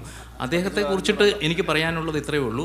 ഈ പുതിയ കാലത്ത്, ഇതൊരു 22-23 വർഷം മുമ്പുള്ള പുതിയ കാലത്ത് ഒരു രാഷ്ട്രീയ നേതാവിൽ നിന്ന് തീരെ പ്രതീക്ഷിക്കാൻ കഴിയാത്ത തരത്തിലുള്ള ഒരു പിന്തുണ ഒരു ജേർണലിസ്റ്റ് എന്നുള്ള നിലയിൽ അദ്ദേഹം എനിക്ക് തന്നു എന്നതാണ്. അത് മാത്രം ഞാൻ പറയാം. അതായത് അദ്ദേഹം പറഞ്ഞത് അദ്ദേഹത്തിന് അതിൻ്റെ പേരിൽ ഒരുപാട് പ്രശ്നങ്ങളുണ്ടായി, പാർട്ടിയിൽ നിന്നും എല്ലാ സ്ഥാനങ്ങളിൽ നിന്നും പുറത്താക്കി, AKG സെൻറ്ററിൽ നിന്ന് വളരെ ദയനീയമായിട്ട് അദ്ദേഹം ഒരു പുസ്തകവും പിടിച്ചുകൊണ്ട് പോകുന്ന വിഷ്വൽ വരികയാണ്. 1 വർഷത്തോളം പല വേദികളിൽ ചർച്ച ചെയ്ത് അദ്ദേഹത്തെ പുറത്താക്കി കഴിഞ്ഞപ്പോൾ അദ്ദേഹം പറഞ്ഞത്, sir, as the state committee member of the CPM I should have been more careful. As A journalist you did your job well എന്നാണ് P. ഗോവിന്ദപിള്ള പറഞ്ഞത്. അങ്ങനെ ഒരു സമീപനം, അങ്ങനെ ഒരു മനോഭാവം ഇപ്പോഴത്തെ കാലത്ത് ഒരു രാഷ്ട്രീയ നേതാവിൽ നിന്നും നമുക്ക് പ്രതീക്ഷിക്കാൻ കഴിയില്ല. ഒരു ചോദ്യം, 1 മിനിറ്റിനുള്ളിൽ 2 ചെറിയ ചോദ്യം. ബഹുമാനപ്പെട്ട ശ്രീകണ്ഠൻ MPയോടും ശ്രീ നാരായണൻ MLAയോടുമാണ്. എൻ്റെ MLA പ്രമോദ്.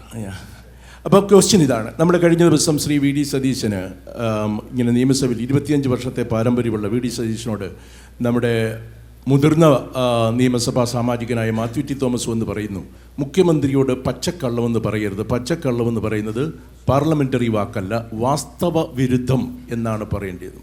അപ്പോൾ സാധാരണക്കാരൻ എന്നെപ്പോലുള്ള ആളുകൾ ചോദിക്കാനുള്ളത്, പാർലമെൻ്ററി അൺപാർലമെൻ്ററി എന്ന് വല്ല ഡിക്ഷണറി വല്ല അവിടെ ഇരിപ്പുണ്ടോ, എങ്ങനെയാണ് ഇത്? മാധ്യമക്കാർക്കും ഈ പാർലമെൻ്ററി ഇതുണ്ട്. ഒരു ചെറിയ കാര്യം. അതുപോലെ തന്നെ സുജയ പാർവതിയോട് ഇന്ന് ഞാൻ ആലോചിക്കുന്ന ചോദിക്കും, നിങ്ങൾ വളരെ വാശിയും ആവേശത്തോടൊക്കെ ഒന്ന് വലിയ മീറ്റ് ദി എഡിറ്റേഴ്സിലൊക്കെ പറയും, ഇത് നേരത്തെ തീരുമാനിക്കും, ഇന്ന് അടിച്ച് പിരിയണം, കരഞ്ഞു പിരിയണം എന്നൊക്കെ നമ്മൾ നേരത്തെ പറയുന്നതാണ്. ആദ്യം MP-യിലേക്ക് പോയിട്ട് സുജയിലേക്ക്. ചോദ്യം ഈ അൺപാർലമെൻ്ററി പാർലമെൻ്ററി പദപ്രയോഗങ്ങളുണ്ടോ എന്നാണ്. തീർച്ചയായിട്ടും ഉണ്ട്. അത് ലിഖിതമായിട്ടും അലിഖിതമായിട്ടും ഉണ്ട്. നിയമസഭയുടെയും പാർലമെൻറ്റിൻ്റെയും കീഴ്വഴക്കങ്ങളുണ്ട്. അപ്പോൾ ഈ തരത്തിലുള്ള പദങ്ങൾ പ്രയോഗിക്കുന്നത് ശരിയല്ല എന്ന് പറയുകയും, മാത്യു ടി തോമസ് ഒരു സീനിയറായിട്ടുള്ള നിയമസഭാ സാമാജികനാണ്. അദ്ദേഹം VD സതീശനോട് പറഞ്ഞപ്പോൾ അദ്ദേഹം അത് ഉൾക്കൊണ്ടുകൊണ്ട് അത് തിരുത്തി ക്ഷമാപണം നടത്തി വളരെ നല്ല മാതൃക കാണിച്ച ഒരു കാര്യമാണ്. ആ സ്പീക്കർ റൂളിങ്ങുകളൊക്കെ എഴുതി വെച്ചതുണ്ട്. നമുക്ക് അതുപോലെ തന്നെ നിയമസഭാ ചട്ടങ്ങളുണ്ട്. അതിനൊക്കെ അല്ലാതെ വരുമ്പോൾ സ്പീക്കർ അത് ചൂണ്ടിക്കാണിക്കാറുണ്ട്, അല്ലെങ്കിൽ ഏതെങ്കിലും സീനിയർ അംഗങ്ങൾ ചൂണ്ടിക്കാണിക്കാറുണ്ട്. പലരും അത് വാശി പിടിച്ചത് തിരുത്താറില്ല. അപ്പോൾ സ്വാഭാവികമായിട്ടും പ്രക്ഷുബ്ധമാകുമ്പോൾ സഭാരേഖകളിൽ നിന്നും അത് നീക്കം ചെയ്യാനുള്ള അധികാരം സ്പീക്കർക്കുണ്ട്. ലോക്സഭയിലുണ്ട്, നിയമസഭയിലുണ്ട്. Thank you. അദ്ദേഹത്തിന്റെ പേര് തന്നെ റാന്നിയാണ്, ജീമോൻ റാന്നി. MLA ആകാനല്ല. പക്ഷേ അത് കേട്ടപ്പോൾ എനിക്ക് പലപ്പോഴും തോന്നിയേ ഇനി വേറെ ആരെങ്കിലും MP ആകണം എന്ന് ആഗ്രഹിക്കുന്നു. ആരും പറയാത്തത് കൊണ്ട് എനിക്ക് പ്രത്യേകിച്ച് ഒരു ആശങ്ക ഉണ്ടായിട്ടില്ല. ശ്രീ പ്രമോദ് നാരായണന് മറുപടി പറയുമെങ്കിൽ പറയാം, അല്ലെങ്കിൽ നമുക്കൊരു ചോദ്യത്തിലേക്ക് കിടക്കാം. ഒന്ന് അവിടെ എനിക്കതിനകത്ത് അങ്ങ് പറഞ്ഞതിനകത്ത് ഈ സഭാരേഖകൾ ഉണ്ടാകരുത് എന്നുള്ളത് അതാണ് അതിനകത്ത് ഏറ്റവും പ്രധാനം. അത് സഭയുടെ രേഖ എന്ന് പറയുന്നത് ഒരു ചരിത്രരേഖയാണ്. അപ്പോൾ ഞാൻ നിയമസഭാ ലൈബ്രറിയിൽ കൃത്യമായി പോകുന്ന ഒരാളാണ്. ഏറ്റവും കൂടുതൽ നിയമസഭാ ലൈബ്രറി ഉപയോഗിക്കുന്ന ഒരു MLA ആണ് ഞാനത്. ജോണി ലൂക്കോസ് സാർ, നമുക്ക് അത്ഭുതം തോന്നും. ബിക്കോസ് ഇപ്പം നമ്മൾ മാതാപിതാ ഗുരു ഗൂഗിൾ എന്നാണല്ലോ, ഗൂഗിളേ എന്നാണ് പലരും വിളിക്കുന്നത്. ഇതൊന്നും ഇല്ലാത്ത കാലത്ത് കേരളത്തിൻ്റെ ആദ്യകാല നിയമസഭാ സാമാജികർ നടത്തിയ പ്രസംഗങ്ങൾ എത്ര ആഴത്തിലുള്ളതാണ്. ഞാൻ മാണിസാർ ഉൾപ്പെടെയുള്ള കേരളത്തിലെ ആളുകൾ നടത്തിയിട്ടുള്ള പ്രസംഗങ്ങൾ നമ്മൾ വായിക്കുമ്പോൾ അതൊരു ചരിത്രമാണ്. അപ്പോൾ നിയമസഭയിൽ നമ്മൾ വിചാരിക്കുന്നത് പോലെ നമ്മളിപ്പോൾ ഇങ്ങനെ പ്രതിപക്ഷം ബഹിഷ്കരിച്ചു പോകുന്നു എന്ന് പറഞ്ഞാൽ ആളുകളെല്ലാം ചോദിക്കണം, ഇവരെന്തിനാണ് ഇങ്ങനെ തല്ലുകൂടി പോകുന്നത്? പ്രതിപക്ഷത്തിൻ്റെ ബഹിഷ്കരണം എന്നത് ജനാധിപത്യത്തിൻ്റെ ഒരു സൗന്ദര്യമാണ്, വിയോജിക്കാണ്. യഥാർത്ഥത്തിൽ അവർ ബഹിഷ്കരിച്ചു പോയിട്ട് തിരികെ വരുന്നുണ്ട്, നിയമസഭാ തുടർന്നുള്ള നടപടികളിൽ സജീവമായി പങ്കെടുക്കുകയും ചെയ്യും. ഒരു നിയമസഭാ കാലം തന്നെ ബഹിഷ്കരിച്ചാണ് പോകുന്നതെങ്കിൽ അതിന് പോകാനുള്ള വാതിലും വേറെയാണ്. അതേപോലെ രേഖയിലുണ്ടാകരുത് എന്നുള്ള പലപ്പോഴും ഉണ്ട് സാർ, അത് രേഖയിലുണ്ടാകാൻ പാടില്ല. എന്താണ് രേഖയിലുണ്ടാകണം എന്നുള്ളതാണ്. അത് വരും കാലത്തേക്കുള്ള ഒരു നിയമസഭയുടെ നിക്ഷേപമാണ് എന്ന് ഞാൻ പറയും. അതുകൊണ്ടാണ് ആ നിക്ഷേപത്തിൽ അത് വളരെ പ്രധാനമാണ്. ഒരു നിയമസഭ നൽകുന്ന വരുംകാല തമിഴ്ക നിക്ഷേപത്തിൽ ഒരു വാക്കുണ്ടാക്കാൻ പാടില്ല എന്ന് സ്പീക്കർ തന്നെ റൂളിംഗ് നൽകും. അതോടൊപ്പം തന്നെ കീഴ്വഴക്കങ്ങളുണ്ട്, ചട്ടങ്ങളുണ്ട്. അക്കാര്യത്തിൽ പ്രതിപക്ഷ നേതാവ് അന്ന് സ്വീകരിച്ചത് വലിയ മാതൃകയാണ്. അക്കാര്യത്തിൽ അദ്ദേഹത്തോട് ബഹുമാനമാണ് ആ സമയത്ത് തോന്നിയത്. അങ്ങനെയാണെങ്കിൽ ഈ നിയമസഭ തല്ലിപ്പൊളിക്കുന്നത് ചരിത്രത്തിൽ വരണ്ട എന്നുള്ള നിർബന്ധമുണ്ടോ? അതും ചരിത്രത്തിൽ വരണം. നിയമസഭയ്ക്കകത്ത് അല്ല, ഞാൻ ഇതാണ് പ്രശ്നം. നമ്മളൊരു കാര്യത്തെക്കുറിച്ച് പറയുമ്പോൾ വളരെ പെട്ടെന്ന് മറ്റൊരു ചോദ്യം കൊണ്ട് ആ പറഞ്ഞ കാര്യത്തെ എങ്ങനെ കെടുത്തും എന്നുള്ളൊരു ഉദാഹരണമാണ് അങ്ങയുടെ ഈ നിരീക്ഷണം.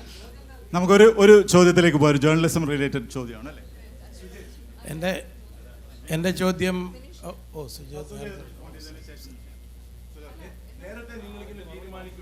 അല്ല, അത് ഭയങ്കര രസമുള്ള ചോദ്യം. ആൾക്കെല്ലാം അറിയാവുന്നതാണ്. അതായത് ഒരു കൊറിയോഗ്രാഫ് ആണോ എന്നുള്ളതാണ് അല്ലേ? അതുപോലെ തന്നെ ഹാഷ്മിയുടെ എൻകൗണ്ടറിലെ ഇൻട്രോ ഇതൊക്കെ ഇപ്പം എത്ര ചോദിക്കാണ്ടോ അല്ലേ? അതൊക്കെ ഇപ്പം എത്ര ചോദിക്കാണ്ടോ അല്ലേ?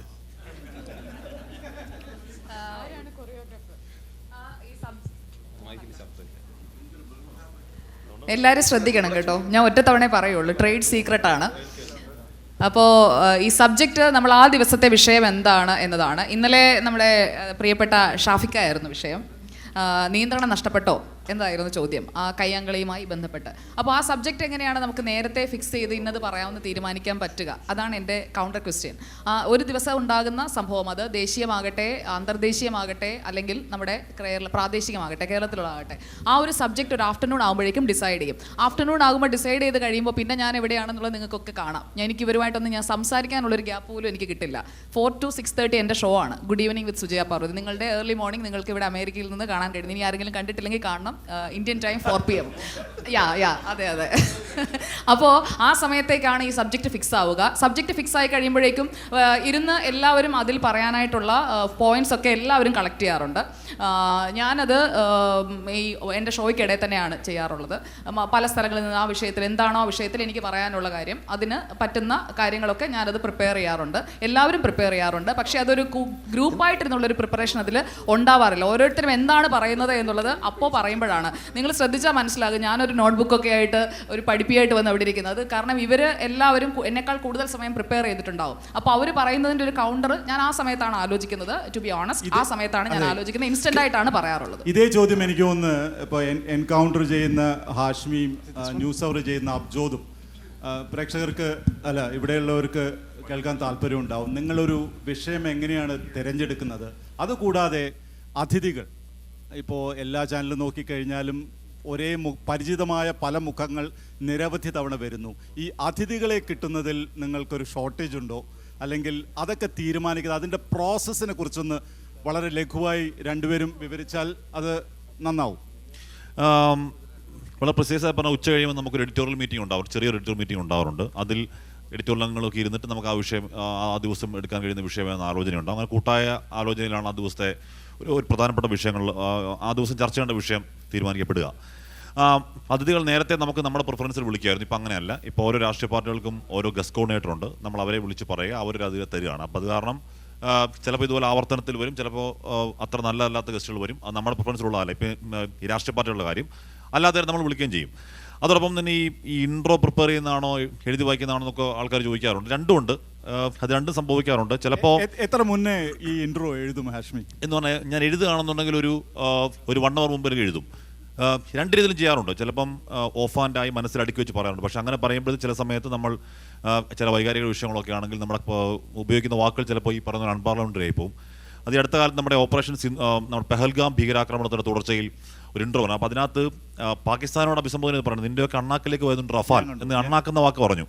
അപ്പോൾ പിറ്റേ ദിവസം എൻ്റെ മലയാള സാർ വിളിച്ചു, ഹാഷ്മി നമ്മൾ ഈ ഓണെയറിൽ നമ്മളിങ്ങനെ അണ്ണാക്ക് എന്ന വാക്കൊക്കെ പറയാമോ ഹാഷ്മി എന്നോട് മലയാള സാർ ചോദിച്ചു. ഞാൻ സാറേ അണ്ണാക്കിന് വരെ വേറെ എന്താ സാറേ പറയാൻ പറ്റുക എന്ന് ചോദിച്ചപ്പോൾ അതായത് ഞാൻ പറഞ്ഞു എന്നുള്ളേ ഉള്ളൂ. അപ്പോൾ അങ്ങനെ ഒരു പ്രശ്നം നമ്മൾ ടൈപ്പ് ചെയ്തല്ലാത്ത പറയുകയാണെങ്കിൽ ചിലപ്പോൾ വൈകാരികമാണെങ്കിൽ അതുപോലെ ചില വാക്കുകൾ കയറി വരും. അപ്പോൾ ഞാൻ പരമാവധി രണ്ടും ചെയ്യാറുണ്ട്. അബ്ജോദ്, ന്യൂസ് അവറിൻ്റെ ഒരു പ്രോസസ്സ് ഇപ്പോൾ ഹാഷ്മി പറഞ്ഞ പോലെ ഈ പഴയ മാഷന്മാരെ കൊണ്ട് വലിയ ശല്യമാണ്. ഇപ്പോൾ ഹൂ കെയേഴ്സ് എന്ന് രാഹുൽ മാങ്കൂട്ടത്തിൽ ചോദിച്ചതുമായി ബന്ധപ്പെട്ട ഇത് നടക്കുമ്പോൾ പിറ്റേ ദിവസത്തെ മോർണിംഗ് ഷോയ്ക്കാണ് വി കെയേഴ്സ് എന്ന് ഞാൻ പറയുന്നത്. വി ഡു കെയർ എന്ന് എനിക്ക് അറിയാത്തതുകൊണ്ടല്ലോ. പക്ഷേ എൻ്റെ പഴയ ഇംഗ്ലീഷ് മാഷ് LP സ്കൂളിൽ പഠിപ്പിച്ച പക്ഷേ അങ്ങനെ പറയാറില്ല പ്രയോഗം. ഞാനിപ്പോൾ പുള്ളിക്ക് മറുപടി ചോദിച്ചു, സാറേ എന്നാലേ പ്രാസം ശരിയാകത്തുള്ളൂ, അതുകൊണ്ട് പറഞ്ഞതാണ് എന്ന് പറഞ്ഞു. അപ്പോൾ ന്യൂസ് അവറിന് വേണ്ടി എനിക്കിപ്പോഴും അറിയാം, ന്യൂസ് അവർ ഭയങ്കര വെല്ലുവിളിയുള്ളൊരു വേറെ ഒന്നും കൊണ്ടല്ല. ഈ നമ്മളിപ്പോൾ വിശ്വസിച്ചാലും വിശ്വസിച്ചില്ലെങ്കിലും നമ്മൾ അംഗീകരിച്ചില്ലെങ്കിലും ഈ മീറ്ററിൽ ഭയങ്കര മുമ്പിലുള്ളൊരു സമയമാണ്. അതെന്തിനാണ് എന്നെ ആഴ്ചയിൽ 1 ദിവസമോ 2 ദിവസമോ ഏൽപ്പിച്ചതെന്ന് എനിക്ക് സത്യത്തിൽ ഇപ്പോഴും പിടികിട്ടിയിട്ടില്ല. അപ്പോൾ ഗസ്റ്റിനെ വിളിക്കൽ ഇപ്പം നമ്മൾ നേരിടുന്ന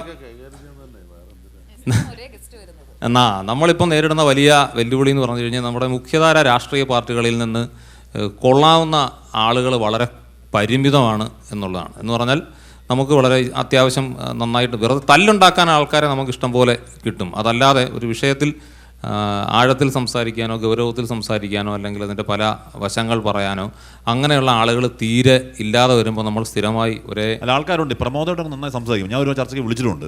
പുള്ളി ഡിപ്ലോമാറ്റിക് ഒഴിഞ്ഞു മാറും. കാര്യം പുള്ളി വന്ന് വല്ലതും പറഞ്ഞു കഴിഞ്ഞാൽ എതിർ പാർട്ടിക്കാരുടെ വോട്ട് കിട്ടാതായി പോകും എന്ന ആശങ്ക പ്രമോദോട്ടൻ. അങ്ങനെയുള്ള ഒരു രക്ഷപ്പെട്ടു പോകുന്ന ആൾക്കാരെ കൂടുതൽ.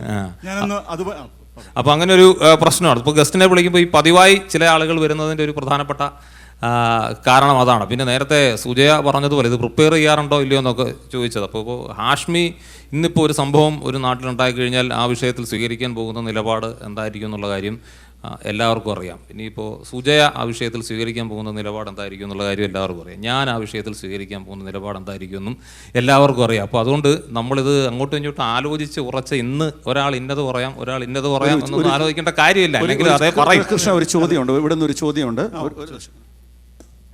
വേഗം ചോദിക്കണേ. MLA യോട് ഒരൊറ്റ ചോദ്യമുള്ളൂ. MLA പറയുന്നുണ്ടായിരുന്നു മുഹമ്മദ് റിയാസ് മരുമകൻ എന്ന് പറയുന്നു, അദ്ദേഹം DYF-ന്റെ അഖിലേന്ത്യാ പ്രസിഡന്റ് ആയിരുന്നു, ശരി തന്നെയാണ്. പക്ഷേ ഇപ്പോൾ പിണറായി വിജയൻ്റെ മരുമകനും കൂടിയാണ് എന്ന് പറയാൻ ഞാൻ ആഗ്രഹിക്കുകയാണ്. പിന്നെ ഒറ്റ ചോദ്യം പത്രക്കാരോടാണ് എല്ലാവരും. രാഹുൽ മാങ്കൂട്ടത്തിൻ്റെ പേര് പറഞ്ഞതുകൊണ്ട് ഇപ്പം എനിക്ക് ഞാൻ പാലക്കാട്ട് നിന്നും വരുന്ന ആളാണ്. അവിടുത്തെ KSUവിൻ്റെ ജില്ലാ പ്രസിഡന്റും യൂത്ത് കോൺഗ്രസിൻ്റെ ജില്ലാ സെക്രട്ടറിയൊക്കെ വന്നതുകൊണ്ട് നമ്മുടെ MP-യോടും ഷാഫിയോടും എല്ലാം നല്ല ബന്ധമുള്ളതാണ്.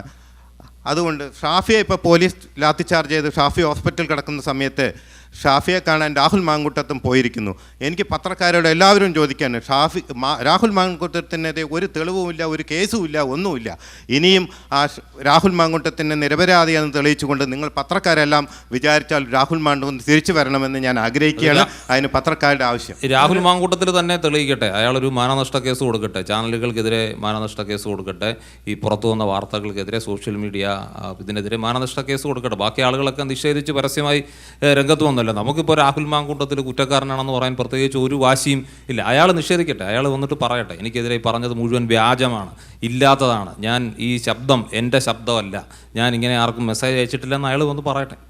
അദ്ദേഹം ഒരിക്കലും അത് നിഷേധിച്ചിട്ടില്ല ഇതുവരെ.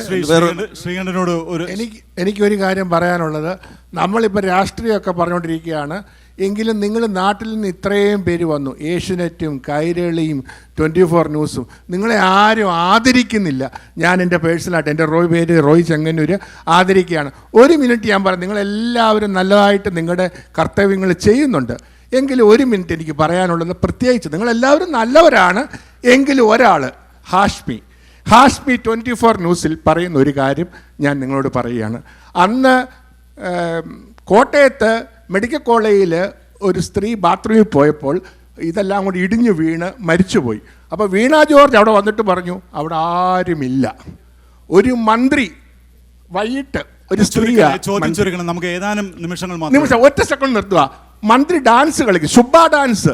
ആ ഹാഷ്മിയുടെ വർത്താനം എനിക്ക് ഇഷ്ടപ്പെട്ടു. പിണറായി വിജയനെ നിങ്ങൾ ഇറങ്ങിപ്പോവുക, എന്തുവായി കാണിക്കുന്നത്? ഞാൻ പറയാ, രാജമാണിക്യ സിനിമയും കണ്ട് വന്നിട്ട് കാണിക്കുന്ന കാര്യങ്ങൾ ശുഭ ഡാൻസും കളിച്ച്. I appreciate you Hashmi, thank you very much. Okay, ഒരു ചോദ്യമായിരുന്നില്ല, അത് ഒരു നല്ല കമന്റ് ആയിരുന്നു. അതിന് ഉത്തരം. എൻ്റെ ചോദ്യം എക്സ്ക്ലൂസീവ് ജേർണലിസത്തെ പറ്റിയാണ്. ആദ്യം തന്നെ നിങ്ങളെ എല്ലാവരെയും കൂടെ ഒന്നിച്ചേണ്ടത് ഞാൻ വളരെ എക്സൈറ്റഡ് ആണ്. കാരണം ഒരു TV സ്ക്രീനെ പോലെ നിങ്ങളെ എല്ലാവരെയും കൂടെ ഒന്നിച്ച് കാണാൻ പറ്റില്ലല്ലോ. അപ്പം താങ്ക് യു. എൻ്റെ ചോദ്യം ഇതാണ്, ജേർണലിസത്തിൻ്റെ ഒരു സിഗ്നിഫിക്കൻ്റ് വകുപ്പ് എന്ന് പറയുന്നത് ഇൻവെസ്റ്റിഗേറ്റീവ് ജേർണലിസം. അമേരിക്കൻ ജേർണലിസത്തിൽ അത് വളരെ വളരെ പ്രൊമിനൻ്റ് ആണ്, ഇമ്പോർട്ടൻ്റ് ആണ്. നിങ്ങൾക്കൊക്കെ അറിയാം, വാട്ടർഗേറ്റ് അമേരിക്കൻ പ്രസിഡൻറ്റിനെ വരെ തൂത്തെറിഞ്ഞത് വാഷിങ്ടൺ പോസ്റ്റിലെ ഒരു അപ്രൻറ്റീസ് വീരാൻ. അപ്പം ഇന്നത്തെ കാലത്ത് ഞാൻ കാണുന്ന നിങ്ങളുടെ ജേർണലിസത്തിൽ ഒരു സംഭവത്തെപ്പറ്റി വളരെ എക്സലൻ്റായിട്ട് പറഞ്ഞു ആൾക്കാരെ എല്ലാം TV യുടെ മുന്നേ പിടിച്ചിരുത്തിയേച്ച് വേറൊരു സംഗതി വരുമ്പോൾ ഇതെല്ലാം ഇട്ടേച്ച് അതിൻ്റെ പുറകെ ഓടും. അങ്ങനെ ഒന്നിന് പുറകെ ഒന്നായിട്ട് പോകുന്നതല്ലാതെ ഒന്നിനെ പർസ്യൂ ചെയ്ത് അതിൻ്റെ ഇൻ ആൻഡ് ഔട്ട് സംഗതി വെളിയിൽ കൊണ്ടുവരാനായിട്ടൊരു ഇൻവെസ്റ്റിഗേറ്റീവ് ജേർണലിസത്തിൻ്റെ ഒരു പാതയിൽ നിങ്ങളാരും പോകാത്തത് എന്തുകൊണ്ടാണ്? ഇപ്പോൾ ശബരിമലയിലാണെങ്കിൽ തന്നെ സ്വർണം പോയി, നിങ്ങൾ ആ ഒരു വിവരം പോലീസ് കൊടുക്കുന്ന വാർത്ത മാത്രമേ നിങ്ങൾ പറയാറുള്ളൂ. അത് ബേസ്ഡ് ആയിരിക്കും, ബയസ്ഡും ആയിരിക്കും. ഇത്തരത്തിലുള്ള നല്ലൊരു ചോദ്യമാണ്. എല്ലാ ചാനലുകളും വളരെ വിശദമായ ക്യാമ്പയിനുകളൊക്കെ നടത്താറുണ്ട് ഒരു ഇഷ്യൂയെക്കുറിച്ച്. ആർക്കെങ്കിലും അല്ല, അങ്ങനെയല്ല. ഇപ്പോൾ പറഞ്ഞതിൽ അതിന് ചിലപ്പോൾ അതിനകത്തേക്കുള്ള പുതിയൊരു ടെലിവിഷൻ ശീലത്തിൻ്റെ ഭാഗമായിട്ട് അങ്ങനെ ഒരു വിഷയത്തിൽ കേന്ദ്രീകരിച്ചുള്ള അന്വേഷണമൊക്കെ കുറവായിരിക്കും. ഒറ്റ ചോദ്യം എനിക്ക് തിരിച്ചുള്ളൂ. ഇപ്പോൾ ഒരു വിഷയത്തിൽ നമ്മൾ നിൽക്കുകയാണ്, ഈ ശബരിമല ഇത് തന്നെ, വൈകിട്ട് 3 മണി 4 മണി വരെ. അപ്പോൾ ഒരു പാലം തകർന്നു വീണു. അപ്പോൾ നമ്മൾ ഇത് വിട്ടിട്ട് അങ്ങോട്ടേക്ക് പോയില്ലെങ്കിൽ നിങ്ങൾ അടുത്ത ചാനലിലേക്ക് പോയില്ലേ? ഹാഷ്മി, ആ മൈക്ക് ലീൻ ചെയ്യേണ്ടതിലൊന്ന് കൊടുക്കാമോ? അത് പറഞ്ഞതിലൊരു പോയിന്റ് ഉണ്ടെന്നുള്ളത് വാസ്തവമാണ്. ഇപ്പോൾ അവരിങ്ങനെ പറഞ്ഞു, ഇവരിങ്ങനെ പറഞ്ഞു, അല്ലെങ്കിൽ ഒരു സിറ്റുവേഷൻ ഡെവലപ്പ് ചെയ്ത് വരുന്നു, അതിൻ്റെ മുകളിലങ്ങ് നിന്ന് മുഴുവൻ നേരം ബ്രേക്കിംഗ് ന്യൂസ് അങ്ങനത്തെ ഒരു കൾച്ചറിലേക്ക് ഇപ്പം പോയി. പണ്ടാണെന്നുണ്ടെങ്കിൽ കുറച്ചുകൂടെ സ്റ്റോറീസ് നമ്മൾ തന്നെ പിന്തുടർന്ന് അങ്ങനെ ഇൻവെസ്റ്റിഗേറ്റീവ് ജേർണലിസം ഒക്കെ ഉണ്ടായിരുന്നു. ഇപ്പോൾ അത് കുറവാണെന്നുള്ളത് വാസ്തവമാണ്.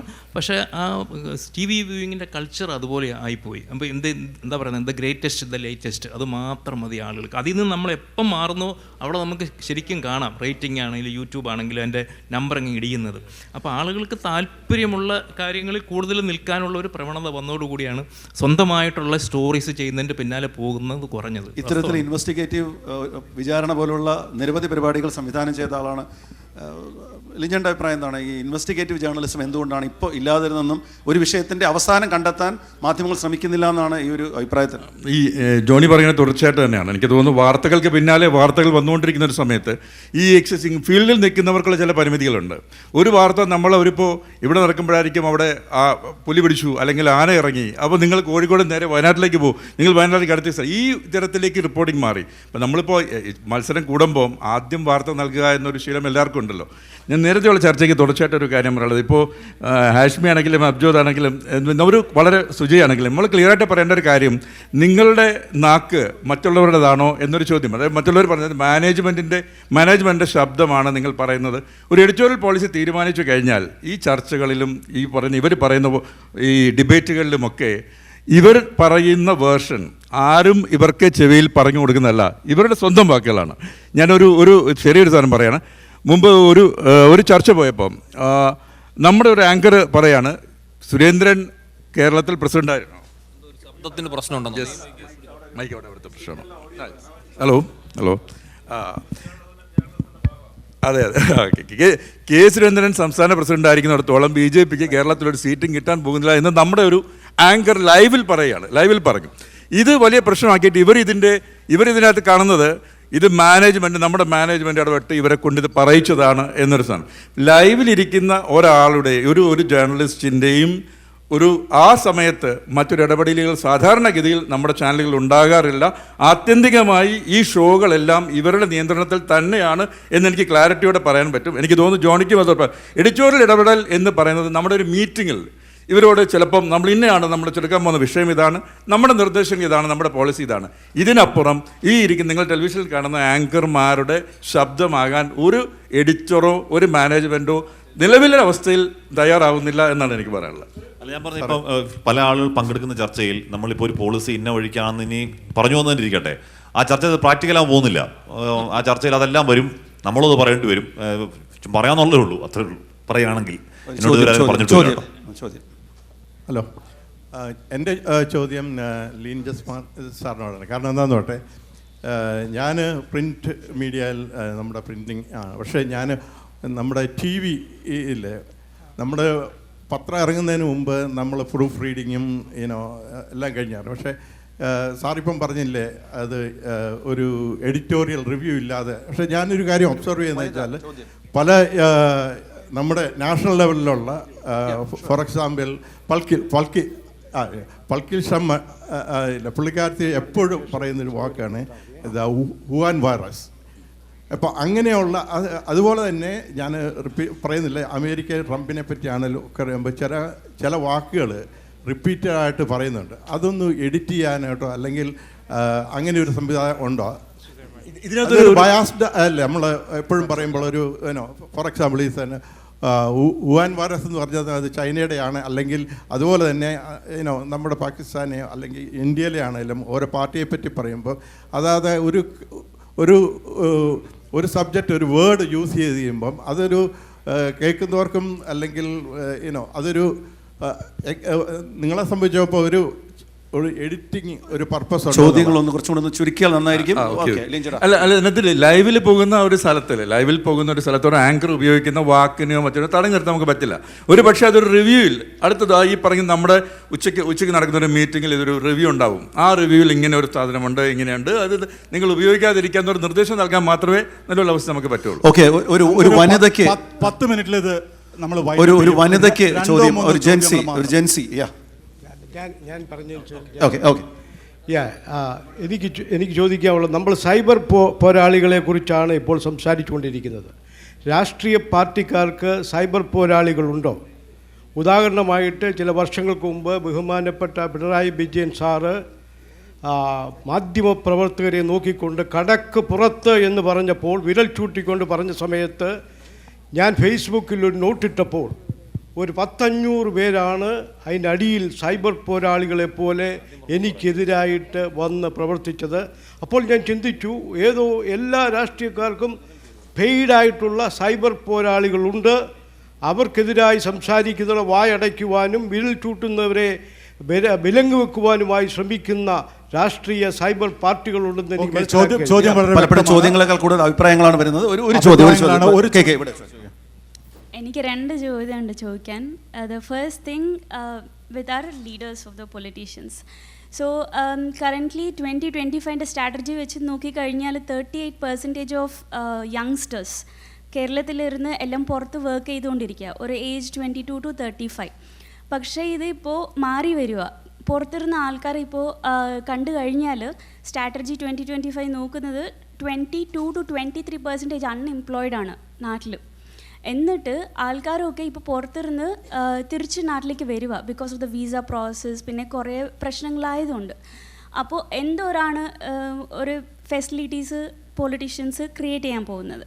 Second question മീഡിയയോട്. മീഡിയ ഭയങ്കര പവർഫുള്ളാണ്. പിന്നെ യങ്സ്റ്റേഴ്സ് ഇത് നോക്കുന്നത്, പിന്നെ വോട്ടിങ്ങും കാര്യങ്ങളൊക്കെ വരുന്നത്, അവർക്കൊക്കെ ഇത് കേൾക്കണ്ട. കാരണം എപ്പോഴും നോക്കുന്നത് പോളിറ്റിക്സും കാര്യങ്ങളൊക്കെ. അവർക്ക് വേണ്ടത് എന്താവോ കേരളത്തിൽ ഞങ്ങൾ തിരിച്ചു വന്നിട്ട് തിരിച്ച് ഇവിടെ ഇരുന്ന് വരുവാണ്. വളരെ വ്യക്തമാണ് ചോദ്യം. എനിക്കൊന്ന് എം പി അതിനെക്കുറിച്ച് സംസാരിച്ചതിന് ശേഷം നിങ്ങൾക്ക് ആരെങ്കിലും. ഓൾ ഓവർ ഇന്ത്യ നമുക്ക് വേൾഡിൽ തന്നെ ഏറ്റവും കൂടുതൽ അഭ്യസ്തവിദ്യരായുള്ള ചെറുപ്പക്കാർ, യുവാക്കളുള്ള ഒരു രാജ്യമാണ് ഓൾ ഓവർ നാഷൻ ഇന്ത്യയിൽ. അപ്പോൾ സ്വാഭാവികമായിട്ടും സർക്കാർ തലത്തിൽ പൊതുമേഖലാ സ്ഥലത്തിലൊക്കെ പിന്നെ തൊഴിലിന് ഒരു പരിമിതിയുണ്ട്. പക്ഷേ നമ്മൾ ധാരാളം പ്രൈവറ്റ് സെക്ടറിലും കഴിഞ്ഞ ഈ 15 വർഷത്തിലധികമായിട്ട് സ്ട്രോങ് ആയിട്ട് സപ്പോർട്ട് ചെയ്ത് വരുന്നുണ്ട്. അപ്പം ജോലി സാധ്യതകളൊക്കെ ഇന്ത്യയെ സംബന്ധിച്ചിടത്തോളം എണ്ണത്തിൽ ആനുപാതികമായിട്ട് കുറവാണെങ്കിലും സാധ്യതകൾ പുതുതായി വരുന്നുണ്ട്. ഇപ്പോൾ കേരളത്തിൽ എൻ്റെ മണ്ഡലത്തിൽ നാഷണൽ കോറിഡോറിൻ്റെ ഇൻഡസ്ട്രിയൽ കോറിഡോറിൻ്റെ ഭാഗമായിട്ട് വലിയൊരു പ്രോജക്റ്റ് വരുന്നുണ്ട്. ഏകദേശം 10,000 കോടി രൂപ മുതൽ മുടക്കി കേരളത്തിൽ ആദ്യമായിട്ട് വരുന്ന ഒരു വലിയ വ്യവസായ ശൃംഖലയാണ് പാലക്കാട്ട് പുതുശ്ശേരിയിൽ വരുന്നത്. ഒരു ഉദാഹരണം പറഞ്ഞാണ്, അത് കേന്ദ്ര ഗവൺമെൻറ്റെയും സ്റ്റേറ്റ് ഗവൺമെൻറ്റെയും സംയുക്ത സംരംഭമാണ്. ഇതിൽ ആദ്യത്തെ വർഷം തന്നെ നമുക്ക് 1 ഡസനിലധികം മൾട്ടിനാഷണൽ കമ്പനികൾ കേരളത്തിൽ പാലക്കാട്ട് പുതുശ്ശേരിയിൽ വരികയാണ്. 2400 ഏക്കർ സ്ഥലം അക്വയർ ചെയ്ത് കഴിഞ്ഞു. ആദ്യഘട്ടത്തിൽ 25,000 പേർക്കാണ് തൊഴിൽ ലഭ്യമാകുക. 3 വർഷം കൊണ്ട് നേരിട്ടും 40,000 അതല്ലാതെ 10,000 പേർക്കും മൊത്തം 50,000 പേർക്ക് തൊഴിൽ കിട്ടുന്ന 10,000 കോടി രൂപയുടെ ദേശീയ വ്യവസായ ഇടനാഴി കേരളത്തിൽ വരികയാണ്. അത് പാലക്കാടാണ് വരുന്നത്. നല്ല കൈയടി, ഏറ്റവും വലിയൊരു പ്രോജക്റ്റാണ്. അപ്പോൾ ഞാൻ സുനിൽ തൈമറ്റത്തിൻ്റെ കൈയടി കുറച്ചും കൂടെ ഉയർന്ന് കേട്ടാൽ നന്നായിരിക്കും. സുനിൽ തൈമറ്റ മാത്രമല്ല, നിങ്ങൾ എല്ലാവർക്കും കൈയടിക്കുക. കാരണം നിങ്ങളുടെയൊക്കെ കുട്ടികൾ എല്ലാവർക്കും അമേരിക്കയിൽ പിന്നെ തുടരാമെന്ന് വിചാരിക്കണില്ലല്ലോ. അപ്പോൾ പുതിയ തലമുറയ്ക്ക് ഞാൻ പാലക്കാട്ടേക്ക് സ്വാഗതം ചെയ്യുന്നു. Very good, very good, very good. Thank you. നമുക്ക് ശ്രീ ഒരു കാര്യം കൂടി ആഡ് ചെയ്യാനുണ്ട്. ജെല്ലിനല്ലേ ചോദിച്ചത്? ജെല്ലിന് നല്ല ചോദ്യമുണ്ട്. പക്ഷെ അതിനകത്ത് എനിക്ക് തൊഴിലിനപ്പുറം ഒരു കാര്യമാണ് ചൂണ്ടിക്കാണിക്കാനുള്ളത്. എന്തുകൊണ്ടാണ് കേരളത്തിലെ കുട്ടികൾ പുറത്തേക്ക് പോകുന്നത്? അതിന് അടിസ്ഥാനപരമായിട്ടുള്ളൊരു പ്രശ്നം, ഇപ്പം തൊഴിലിന് വേണ്ടി മലയാളി പോകുന്നത് ഇന്ന് തുടങ്ങിയൊരു കാര്യമല്ല. പക്ഷെ പഠിക്കാൻ തന്നെ പോവുകയാണ്. +2 കഴിയുന്നൊരു കുട്ടി ഇപ്പം തന്നെ പോകണം. അതിൻ്റെ അടിസ്ഥാനപരമായ ഒരു പ്രശ്നം, ഒരു തലം, സ്വാതന്ത്ര്യം എന്ന് പറയുന്ന പുതിയ തലമുറ ആഗ്രഹിക്കുന്ന, അവർക്ക് യഥേഷ്ടമായി സഞ്ചരിക്കാനും ആൺപെൺ വ്യത്യാസമില്ലാതെ സൗഹൃദങ്ങൾ സൂക്ഷിക്കാനും അവർക്ക് ജീവിതത്തിൽ മലയാളി എന്ന തരത്തിൽ പലപ്പോഴും നമ്മൾ കാലങ്ങളായി സൂക്ഷിക്കുന്ന കപടമായ നമ്മുടെ ചില ചിന്തകളെ നിന്നും മോചിതരാകാനും ഒരു സമൂഹം എന്ന നിലയിൽ നാം നൽകേണ്ട ചില തുറസ്സുകൾ, ചില ഇടങ്ങളുണ്ട്. അത് കേരളത്തിൽ ലഭ്യമാകണം. അതുകൂടി ഇതിൻ്റെ പ്രധാനപ്പെട്ട കാരണമാണ് എന്ന് വിശ്വസിക്കുന്ന ഒരാളാണ് ഞാൻ. തീർത്തോളാം, ഞാൻ പെട്ടെന്ന് തീർത്തോളാം. ചെറിയ ഭയത്തോടെ സാറ് പെട്ടെന്ന് തരാം. രണ്ടാമത്തേത്, ഒരു റിട്ടേൺ മൈഗ്രേഷൻ ഉണ്ടാകും എന്ന് വിശ്വസിക്കുന്ന ഒരാളാണ് കൂടിയാണ്. റിട്ടേൺ മൈഗ്രേഷൻ ഉണ്ടാകണം. കേരളത്തിലെ ഗവൺമെൻറ്, ഭരണാധികാരികൾ, പ്രതിപക്ഷം എല്ലാം ചേർന്ന് ഒരു റിട്ടേൺ മൈഗ്രേഷന് വേണ്ടിയിട്ടുള്ള സാധ്യത, ഒരു ഇക്കോ സിസ്റ്റം കേരളത്തിൽ ഉണ്ടാക്കണം. അങ്ങ് കോച്ച് ഫാക്ടറിയെ കുറിച്ച് പറഞ്ഞു. ഞാൻ അതിന് വേറൊരു കാര്യമാണ് ചെയ്തത്. അങ്ങ് പാലക്കാടിലുണ്ടാകുന്ന വികസനത്തെക്കുറിച്ച് പറഞ്ഞു. വേറൊരു കാര്യം, ഇപ്പോൾ എൻ്റെ മണ്ഡലത്തിൽ ഞാൻ നോളജ് വില്ലേജ് എന്നൊരു പ്രോജക്റ്റ് ചെയ്യുന്നുണ്ട്. കേരളത്തിൽ അത് ചെയ്യുന്ന ഒരേ ഒരു MLA ആണ്. വെച്ചാൽ മണ്ഡലത്തിലെ ഒരു പുതിയ വൈജ്ഞാനികമായൊരു ആവാസ വ്യവസ്ഥ ഉണ്ടാക്കുക. ഇത്തരം കാര്യങ്ങൾ കൂട്ടായി കേരളത്തിൽ ഭരണാധികാരികളും പ്രതിപക്ഷ വ്യത്യാസമില്ലാതെയും ഒരുപോലെ ചെയ്താൽ നമുക്ക് റിട്ടേൺ മൈഗ്രേഷൻ ഉണ്ടാകും. ഇവിടെ വന്നിപ്പം പഠിക്കുകയല്ലേ, MS പഠിക്കും. ഇത്തരം കേരളത്തിൽ തന്നെ പഠിക്കാൻ കഴിയുന്ന ഒരുപാട് സ്ഥാപനങ്ങളുടെ ഒപ്പം പല കുട്ടികൾ വന്ന് പഠിക്കുന്ന സ്ഥാപനങ്ങൾ കേരളത്തിലെ യൂണിവേഴ്സിറ്റികൾ പോലും നിലവാരമില്ലാത്തതാണ് എന്നതും നാം ശ്രദ്ധിക്കേണ്ട ഒന്നാണ്. നമുക്ക് 4 മിനിറ്റ് ഇല്ല. എനിക്ക് ഒറ്റ വാചകം പറയാനുള്ളൂ. പ്രമോദ് നാരായണൻ പറഞ്ഞതിനോട് കൂട്ടിച്ചേർക്കാൻ വേണ്ടിയാണ്. ഈ കേരളത്തിൽ ഈ ചുംബന സമരം ഒരു പ്രതീകാത്മക സമരം, അതിൽ പങ്കെടുത്ത ആളുകളെ കുറിച്ചൊക്കെ ആളുകൾക്ക് അഭിപ്രായ വ്യത്യാസം ഉണ്ടാവും. നടന്ന സമയത്ത് കിടപ്പറയിൽ നടക്കേണ്ടത് കിടപ്പറയിലാണ് നടക്കേണ്ടതെന്ന് പറഞ്ഞ ആളുടെ പേര് പിണറായി വിജയൻ എന്നാണ്. കേരളത്തിൻ്റെ മുഖ്യമന്ത്രിയാണ്. ഒരു വേഗം ക്വിക്കായിട്ട് റെസ്പോൺസ് കൊടുത്താൽ നമുക്ക് 2 ചോദ്യത്തിനുള്ളിൽ ഇത് അവസാനിപ്പിക്കണം. എന്നുവെച്ചാൽ റിവേഴ്സ് മൈഗ്രേഷൻ്റെ കാര്യം ശരിയാണ്. അപ്പോൾ അത് വേണ്ടത്ര ഇപ്പോൾ ഹൈലൈറ്റ് ചെയ്യുന്നില്ല. എന്ന് വെച്ച് കഴിഞ്ഞാൽ നമ്മൾ ഇങ്ങനെ ഇത്രയും ആസ്പിറേഷണലായിട്ട് പുറത്ത് പോകാൻ ആഗ്രഹിക്കുന്ന ആളുകൾക്ക് ഒരു ബ്ലീക്ക് പിക്ചർ തുടങ്ങിയിട്ടില്ല. അത് കൊടുക്കാനായിട്ട് ഇപ്പം അതിന് പകരം നമ്മൾ പോസിറ്റീവായിട്ട് അമേരിക്കയിലും കാനഡയിലും ചില പ്രശ്നങ്ങളുണ്ട്. പക്ഷേ ജർമ്മനി ഉൾപ്പെടെയുള്ള യൂറോപ്യൻ രാജ്യങ്ങൾ കുറച്ചും കൂടെ അവസരങ്ങൾ നമ്മുടെ മുമ്പിൽ വെക്കുന്നു. അങ്ങനെയുള്ളൊരു പോസിറ്റിവിറ്റിയിലാണ് ഇപ്പം നിൽക്കുന്നത്.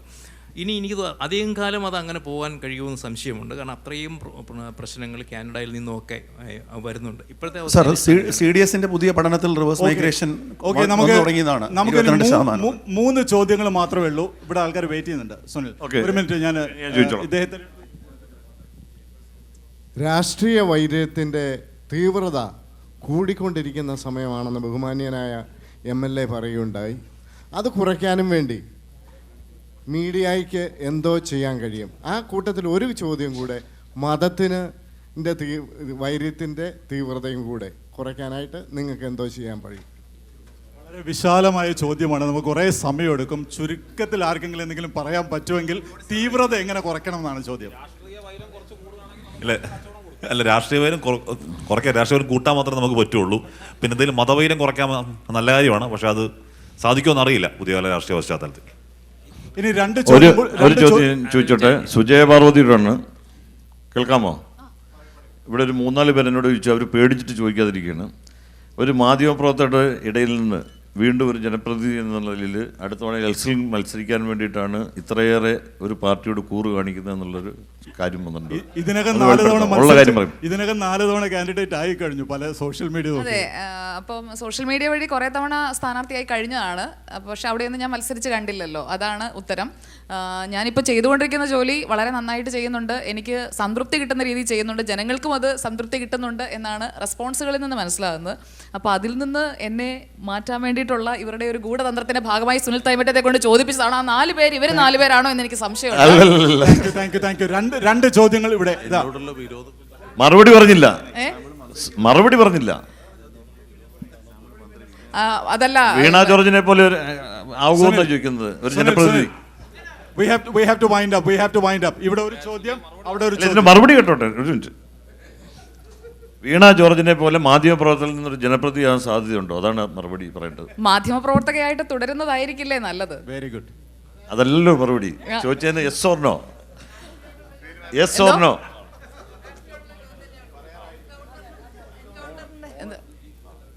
എൻകൗണ്ടറിൽ ഇങ്ങനെ സബ്ജക്റ്റിന് മുമ്പായിട്ട് ആമുഖമായിട്ട് ആ പറയുന്ന ഒറ്റ ശ്വാസത്തിലെ ആ ഫയർ അങ്ങനെ അങ്ങ് പോകുമ്പോൾ തന്നെ നമുക്ക് അത് നോക്കി വായിക്കുന്നതാണോ, എഴുതി വെച്ചിട്ടാണോ, അല്ല അങ്ങനെ അനർഗളമായി വായിൽ നിന്ന് വരുന്നതാണോ എന്നുള്ള ഒരു ഡൗട്ട് എനിക്ക് കേട്ടു. Appreciate that very very much. അതൊരു സമയപരിമിതി മൂലം നമ്മൾ അവസാനത്തെ ചോദ്യത്തിലേക്ക് കടക്കുകയാണ്. അവസാനത്തെ ചോദ്യം അമേരിക്കൻ രാഷ്ട്രീയവുമായി ബന്ധപ്പെട്ടാണ്. Thank you so much. അമേരിക്കയിൽ ഇപ്പോൾ ഷട്ട് ഡൗൺ ആണെന്ന് എല്ലാവർക്കും അറിയാമല്ലോ. ഈ അമേരിക്കയിലെ ഷട്ട് ഡൗണിനെ കുറിച്ച് കേരളത്തിലെ പല മീഡിയകളും അമേരിക്ക അവസാനിച്ചു, അമേരിക്ക വല്ലാത്തൊരവസ്ഥയിലേക്ക് എന്നൊക്കെയാണ് മീഡിയകൾ റിപ്പോർട്ട് ചെയ്യുന്നത്. ഇതിൻ്റെ ഒരു യഥാർത്ഥ വാട്ട് ഈസ് ഷട്ട് ഡൗൺ, എന്തോ അവിടെ സംഭവിക്കുന്നുള്ളതിനെ കുറിച്ച് നിങ്ങൾക്കാർക്കെങ്കിലും നല്ലതുപോലെ ഒന്ന് റിപ്പോർട്ട് ചെയ്യാമോ? ഇത്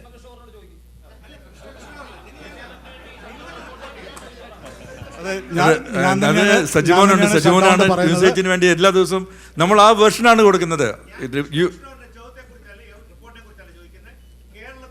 നിങ്ങളുടെ പെർസ്പെക്റ്റീവ് എന്താണെന്നാണ് അദ്ദേഹം ചോദിക്കുന്നത്. അതിൽ ചുരുങ്ങിയ വാക്കുകൾ ആർക്കെങ്കിലും പറയുകയാണെങ്കിൽ പറയാം. അതെ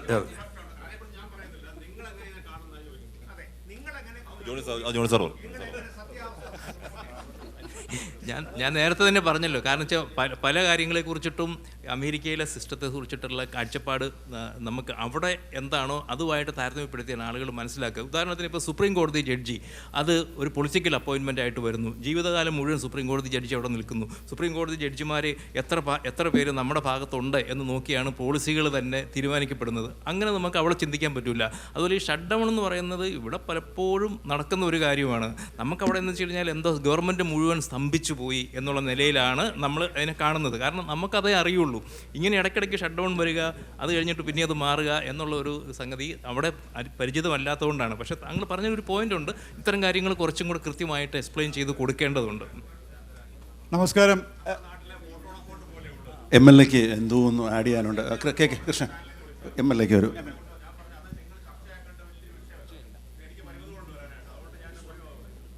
ഈ ചർച്ചയ്ക്ക് ഷട്ട് ഡൗൺ വരാൻ പോവാണ്. അപ്പോൾ അതുകൊണ്ട് ഒരു കാര്യം മാത്രം, ചർച്ച ഷട്ട് ഡൗൺ ചെയ്യണല്ലോ. കൂട്ടത്തിൽ എന്ത് പറഞ്ഞാലും പിണറായി വിജയനെ ഒന്ന് ചാരി പോകണം എന്നുള്ളത് അല്ല, അതുകൊണ്ടല്ല, അത് പറഞ്ഞപ്പോഴും പഴയൊരു കാര്യം പറഞ്ഞപ്പോഴും അത് ഞാൻ നേരത്തെ പറഞ്ഞതിനോട് കൂട്ടിച്ചേർക്കുന്നു. എന്തായാലും നമുക്ക് എനിക്ക് തോന്നിയൊരു കൗതുകം എന്താണെന്ന് വെച്ച് കഴിഞ്ഞാൽ പല ചാനലുകളെ മലയാളിയുടെ പ്രഭാതങ്ങളെയും മധ്യാഹ്നത്തെയും സായാഹ്നങ്ങളെയും രാവുകളെയും എല്ലാം സമൃദ്ധമാക്കുന്നവരാണ് ഈ ഇരിക്കുന്നവർ. നിങ്ങളെ മലയാളികൾക്ക് ഒരുപാട് ഇഷ്ടവുമാണ്. നിങ്ങൾ ഇത്രയും പേരെയും ഒരു സ്ക്രീനിൽ കൊണ്ടുവന്നു എന്നുള്ളത് പ്രിയപ്പെട്ട സുനിലിൻ്റെയും നമ്മുടെ ഇന്ത്യൻ പ്രസ് ക്ലബിൻ്റെയും ഒരു വലിയ നേട്ടമാണ്. അതിന് പ്രത്യേകം അഭിനന്ദിക്കുന്നു. ഇങ്ങനെ ഒരേപോലെ ഒരു പ്ലാറ്റ്ഫോമിലെത്തി എന്നുള്ളത് സന്തോഷം. അത് പ്രത്യേകം നല്ല വാക്കുകളോടുകൂടി നമുക്കിന്ന് അവസാനിപ്പിക്കാം. സമയപരിമിതിയുണ്ട്. ഇതിനോട് സഹകരിച്ച എല്ലാവരോടും ഒരിക്കൽ കൂടി നന്ദി രേഖപ്പെടുത്തിക്കൊണ്ട് MLA ഷട്ട് ഡൗൺ MLA കൂടെ ഒരു അതല്ല, അങ്ങനെ MLA ഷട്ട് ഡൗൺ ചെയ്ത് ശരിയാവോ? MP ഇവിടെ ഇരിക്കുമ്പോൾ പ്രോട്ടോകോൾ പ്രകാരം ഞാനല്ലേ ഷട്ട് ഡൗൺ ചെയ്യേണ്ടത്? എനിക്ക് തരത്തില്ല. ഇവർ ഷട്ട് ഡൗൺ ചെയ്ത ഒരുപാട് കാര്യങ്ങൾ ഓപ്പൺ അപ്പ് ചെയ്ത ആളാണ് ഞങ്ങൾ. ഇവിടെ മാധ്യമപ്രവർത്തകരുടെ ഒരു കൂട്ടായ്മ സത്യത്തിൽ മിനിഞ്ഞാന്ന് വൈകുന്നേരം മുതൽ അധികം നല്ല സന്തോഷത്തോടും ആഹ്ലാദത്തോടും വളരെ സുതാര്യമായും സരസമായും ഒക്കെയാണ് നമ്മുടെ പ്രസ് ക്ലബ്ബ് ഇതിവിടെ സംഘടിപ്പിച്ചിരിക്കുന്നത്. മാധ്യമപ്രവർത്തകരോടൊപ്പം ഞങ്ങൾക്ക് 2 ജനപ്രതിനിധികൾക്കും വരാൻ കഴിഞ്ഞതിൽ അതിയായ സന്തോഷമുണ്ട്. ഞങ്ങളെ വിളിച്ചതിനും ഈ പരിപാടിയിലൊക്കെ മുഴുവനോളം പങ്കെടുക്കാൻ കഴിഞ്ഞതിലും വളരെയധികം നന്ദിയുണ്ട്. ഈ ഒരു വൈവിധ്യമാണ്, അതായത് വ്യത്യസ്തമായ കോണുകളിൽ വ്യത്യസ്തമായ രീതികളിൽ ഒക്കെ കഴിവ് തെളിയിച്ചവരാണ് ഈ ഇരിക്കുന്ന മാധ്യമപ്രവർത്തകരൊക്കെ, സീനിയർ ഉൾപ്പെടെ പുതുമുഖങ്ങൾ ഉൾപ്പെടെയൊക്കെ ഉണ്ട്. അതുപോലെ തന്നെയാണ് വ്യത്യസ്തമായ രാഷ്ട്രീയക്കാരും, നിങ്ങളിൽ ഓരോരുത്തരിലും ഒളിഞ്ഞു കിടക്കുന്ന രാഷ്ട്രീയമുണ്ട്. പക്ഷെ അതൊന്നും പുറത്ത് പ്രകടിപ്പിക്കാതെ ഇത്രയേറെ ഐക്യത്തോടു കൂടി നിങ്ങൾ നല്ല കൂട്ടായ്മ, 20 വർഷം തികച്ച ഈ ഗംഭീര കൂട്ടായ്മ, അത് വളരെയധികം സന്തോഷം തോന്നി. നിങ്ങൾക്ക് എല്ലാവർക്കും പ്രത്യേകമായ അഭിനന്ദനങ്ങൾ. ഞാനേ ഇത് തീർക്കാൻ ആരും സമ്മതിക്കുന്നില്ല, കൂടുതൽ ചോദ്യങ്ങളുണ്ട്. പക്ഷേ അവസാനിപ്പിക്കുന്നതിന് മുമ്പ് ആശ മാത്യുവിന് ഒരു ചോദ്യം കൂടി, അതോടുകൂടി ആശ തന്നെ വൈൻഡപ്പ് ചെയ്യും. വളരെ ഹീറ്റഡ് ആൻഡ് ഇൻട്രസ്റ്റിംഗ് ടോപ്പിക്സ് ആയിരുന്നു. അപ്പം അതുകൊണ്ട് I was a good listener. പക്ഷേ I have one last question. ഒരുപാട് ചാലഞ്ചസിൻ്റെ കാര്യം പറഞ്ഞു, ഭയങ്കര ഹീറ്റഡ് ആണ് ഈ ലൈഫിനെ പറ്റിയൊക്കെ പറഞ്ഞു. Have any of you thought of a second option or thought otherwise? സുജയ്ക്ക് തന്നെ കൊടുക്കുകയാണ് ഞാൻ. സെക്കൻഡ് തോട്ട് ഉണ്ടോ? ഇതല്ലെങ്കിൽ ഇനി എന്ത് ചെയ്യും എന്നാണ് ചോദ്യം. തൈമറ്റം ചോദിച്ചതിന്റെ വേറൊരു വേർഷൻ. ഇത് വളരെ പ്ലാൻഡ് ആയിട്ടുള്ള ക്വസ്റ്റ്യൻ ആണ്. കരിയറിൽ അതാണ്, സിനിമ എനിക്കിഷ്ടമാണ്, സിനിമ ഇഷ്ടമാണ്, രാഷ്ട്രീയം ഇഷ്ടമാണ്, സാഹിത്യം ഇഷ്ടമാണ്. ഇതിൽ 3-ൽ ഏതെങ്കിലും ഒന്ന് ചിലപ്പോൾ ചൂസ് ചെയ്തു. ഞാനിപ്പോൾ ഇങ്ങനെ ചെയ്യാം. എന്തെങ്കിലും സെക്കൻഡ് തോട്ട്സ് ഉണ്ടായിട്ടുണ്ടോ കരിയറിനെ കുറിച്ച്? ഇല്ല, കുറച്ച് എന്ന് പറഞ്ഞാൽ ഈ ദൈനംദിനുള്ള ന്യൂസ് മേഖലയിൽ നിന്ന് കുറച്ച് കാലം കഴിഞ്ഞ് മാറി നിൽക്കണമെന്നൊരു ആഗ്രഹമുണ്ട്. ഈ പണി അറിയാതെ ഒരു പണി അറിയില്ല, ഈ പണി മാത്രമേ അറിയുള്ളൂ. ഇനി എങ്ങോട്ട് ചോദിക്കാനാ അല്ലേ? സെക്കൻഡ് തോട്ട്സ് ഒക്കെ കഴിഞ്ഞു. ഞാൻ ഒരു അവസരം കിട്ടിയാൽ ഒരു 10 വർഷം കൂടെ കഴിഞ്ഞാൽ ഡോക്യുമെന്ററി മേക്കിങ്ങിലേക്ക് മാത്രമായി തിരിയാൻ പറ്റിയാൽ, അപ്പം നമുക്ക് നമസ്തേല് ഞാൻ എന്ത് ചെയ്യും? അപ്പോഴത്തേക്ക് വേറെ ആള് വരും. ഇവർക്ക് ഒന്നും അങ്ങനെ അത്ര അധികം ആഗ്രഹമുള്ള ആൾക്കാരല്ല. രാഷ്ട്രീയക്കാർക്ക് നല്ല ആഗ്രഹമുള്ളവരാണ്. ഞാൻ പലപ്പോഴും ആഗ്രഹം തുറന്ന് പറയാറുണ്ട്. അല്ലേ പറയാം അല്ല, പലർക്കും തുറന്നു പറയാൻ മടിയാണ്. പലരും അങ്ങനെയല്ല പറയും. പക്ഷെ ഞാൻ പല സ്ഥലത്തും തുറന്നു പറയും. പക്ഷെ ഇത് നിങ്ങൾ ആരും പറയില്ല പുറത്തുനിന്ന് പറഞ്ഞാൽ ഞാൻ പറയാം. പറയട്ടെ, ധൈര്യമായിട്ട് പറയും. ഇതൊക്കെ അതിൻ്റെ ഒരു പാർട്ടാണെന്ന് കണക്കാക്കിക്കോ. റെക്കോർഡ് ചെയ്യേണ്ടത് അറിഞ്ഞിട്ടല്ലേ ഞാൻ പറയണേ. ലൈവാണെന്ന് അറിഞ്ഞിട്ടാണ് പറയുന്നത്. നിങ്ങൾ ആരോടും പറയരുതെന്നാണ് പറഞ്ഞത്. മനസ്സിലായി? അതൊരു സീക്രട്ടാണ്. അതായത് ഇനിയും ജനപ്രതിനിധിയായിട്ട് തുടരണമെന്ന് ആഗ്രഹിക്കുന്നത് ചുരുങ്ങിയതൊരു കേന്ദ്ര ക്യാബിനറ്റ് മന്ത്രി ആകണമെന്നാണ് എൻ്റെ ഒരു ആഗ്രഹം. ആഗ്രഹം നടക്കട്ടെ. സുജയ്ക്ക് 2-3 ഫീൽഡ് ആഗ്രഹിക്കുക, എൻ്റെ സ്വന്തം ഫീൽഡിൽ തന്നെ ഞാൻ ഉറച്ചു നിൽക്കുന്ന പറഞ്ഞത്. മോദി ബൈ പാഷൻ ഞാനൊരു ചിത്രകാരിയാണ്. കുറേ കാലം മാധ്യമപ്രവർത്തനം ചെയ്തു. അതിനിടയിൽ വീണ്ടും ചിത്രകലയുമായിട്ട് ബന്ധപ്പെട്ട ആർട്ട് ക്യാമ്പുകളും എക്സിബിഷനുമായിട്ട് പോയി.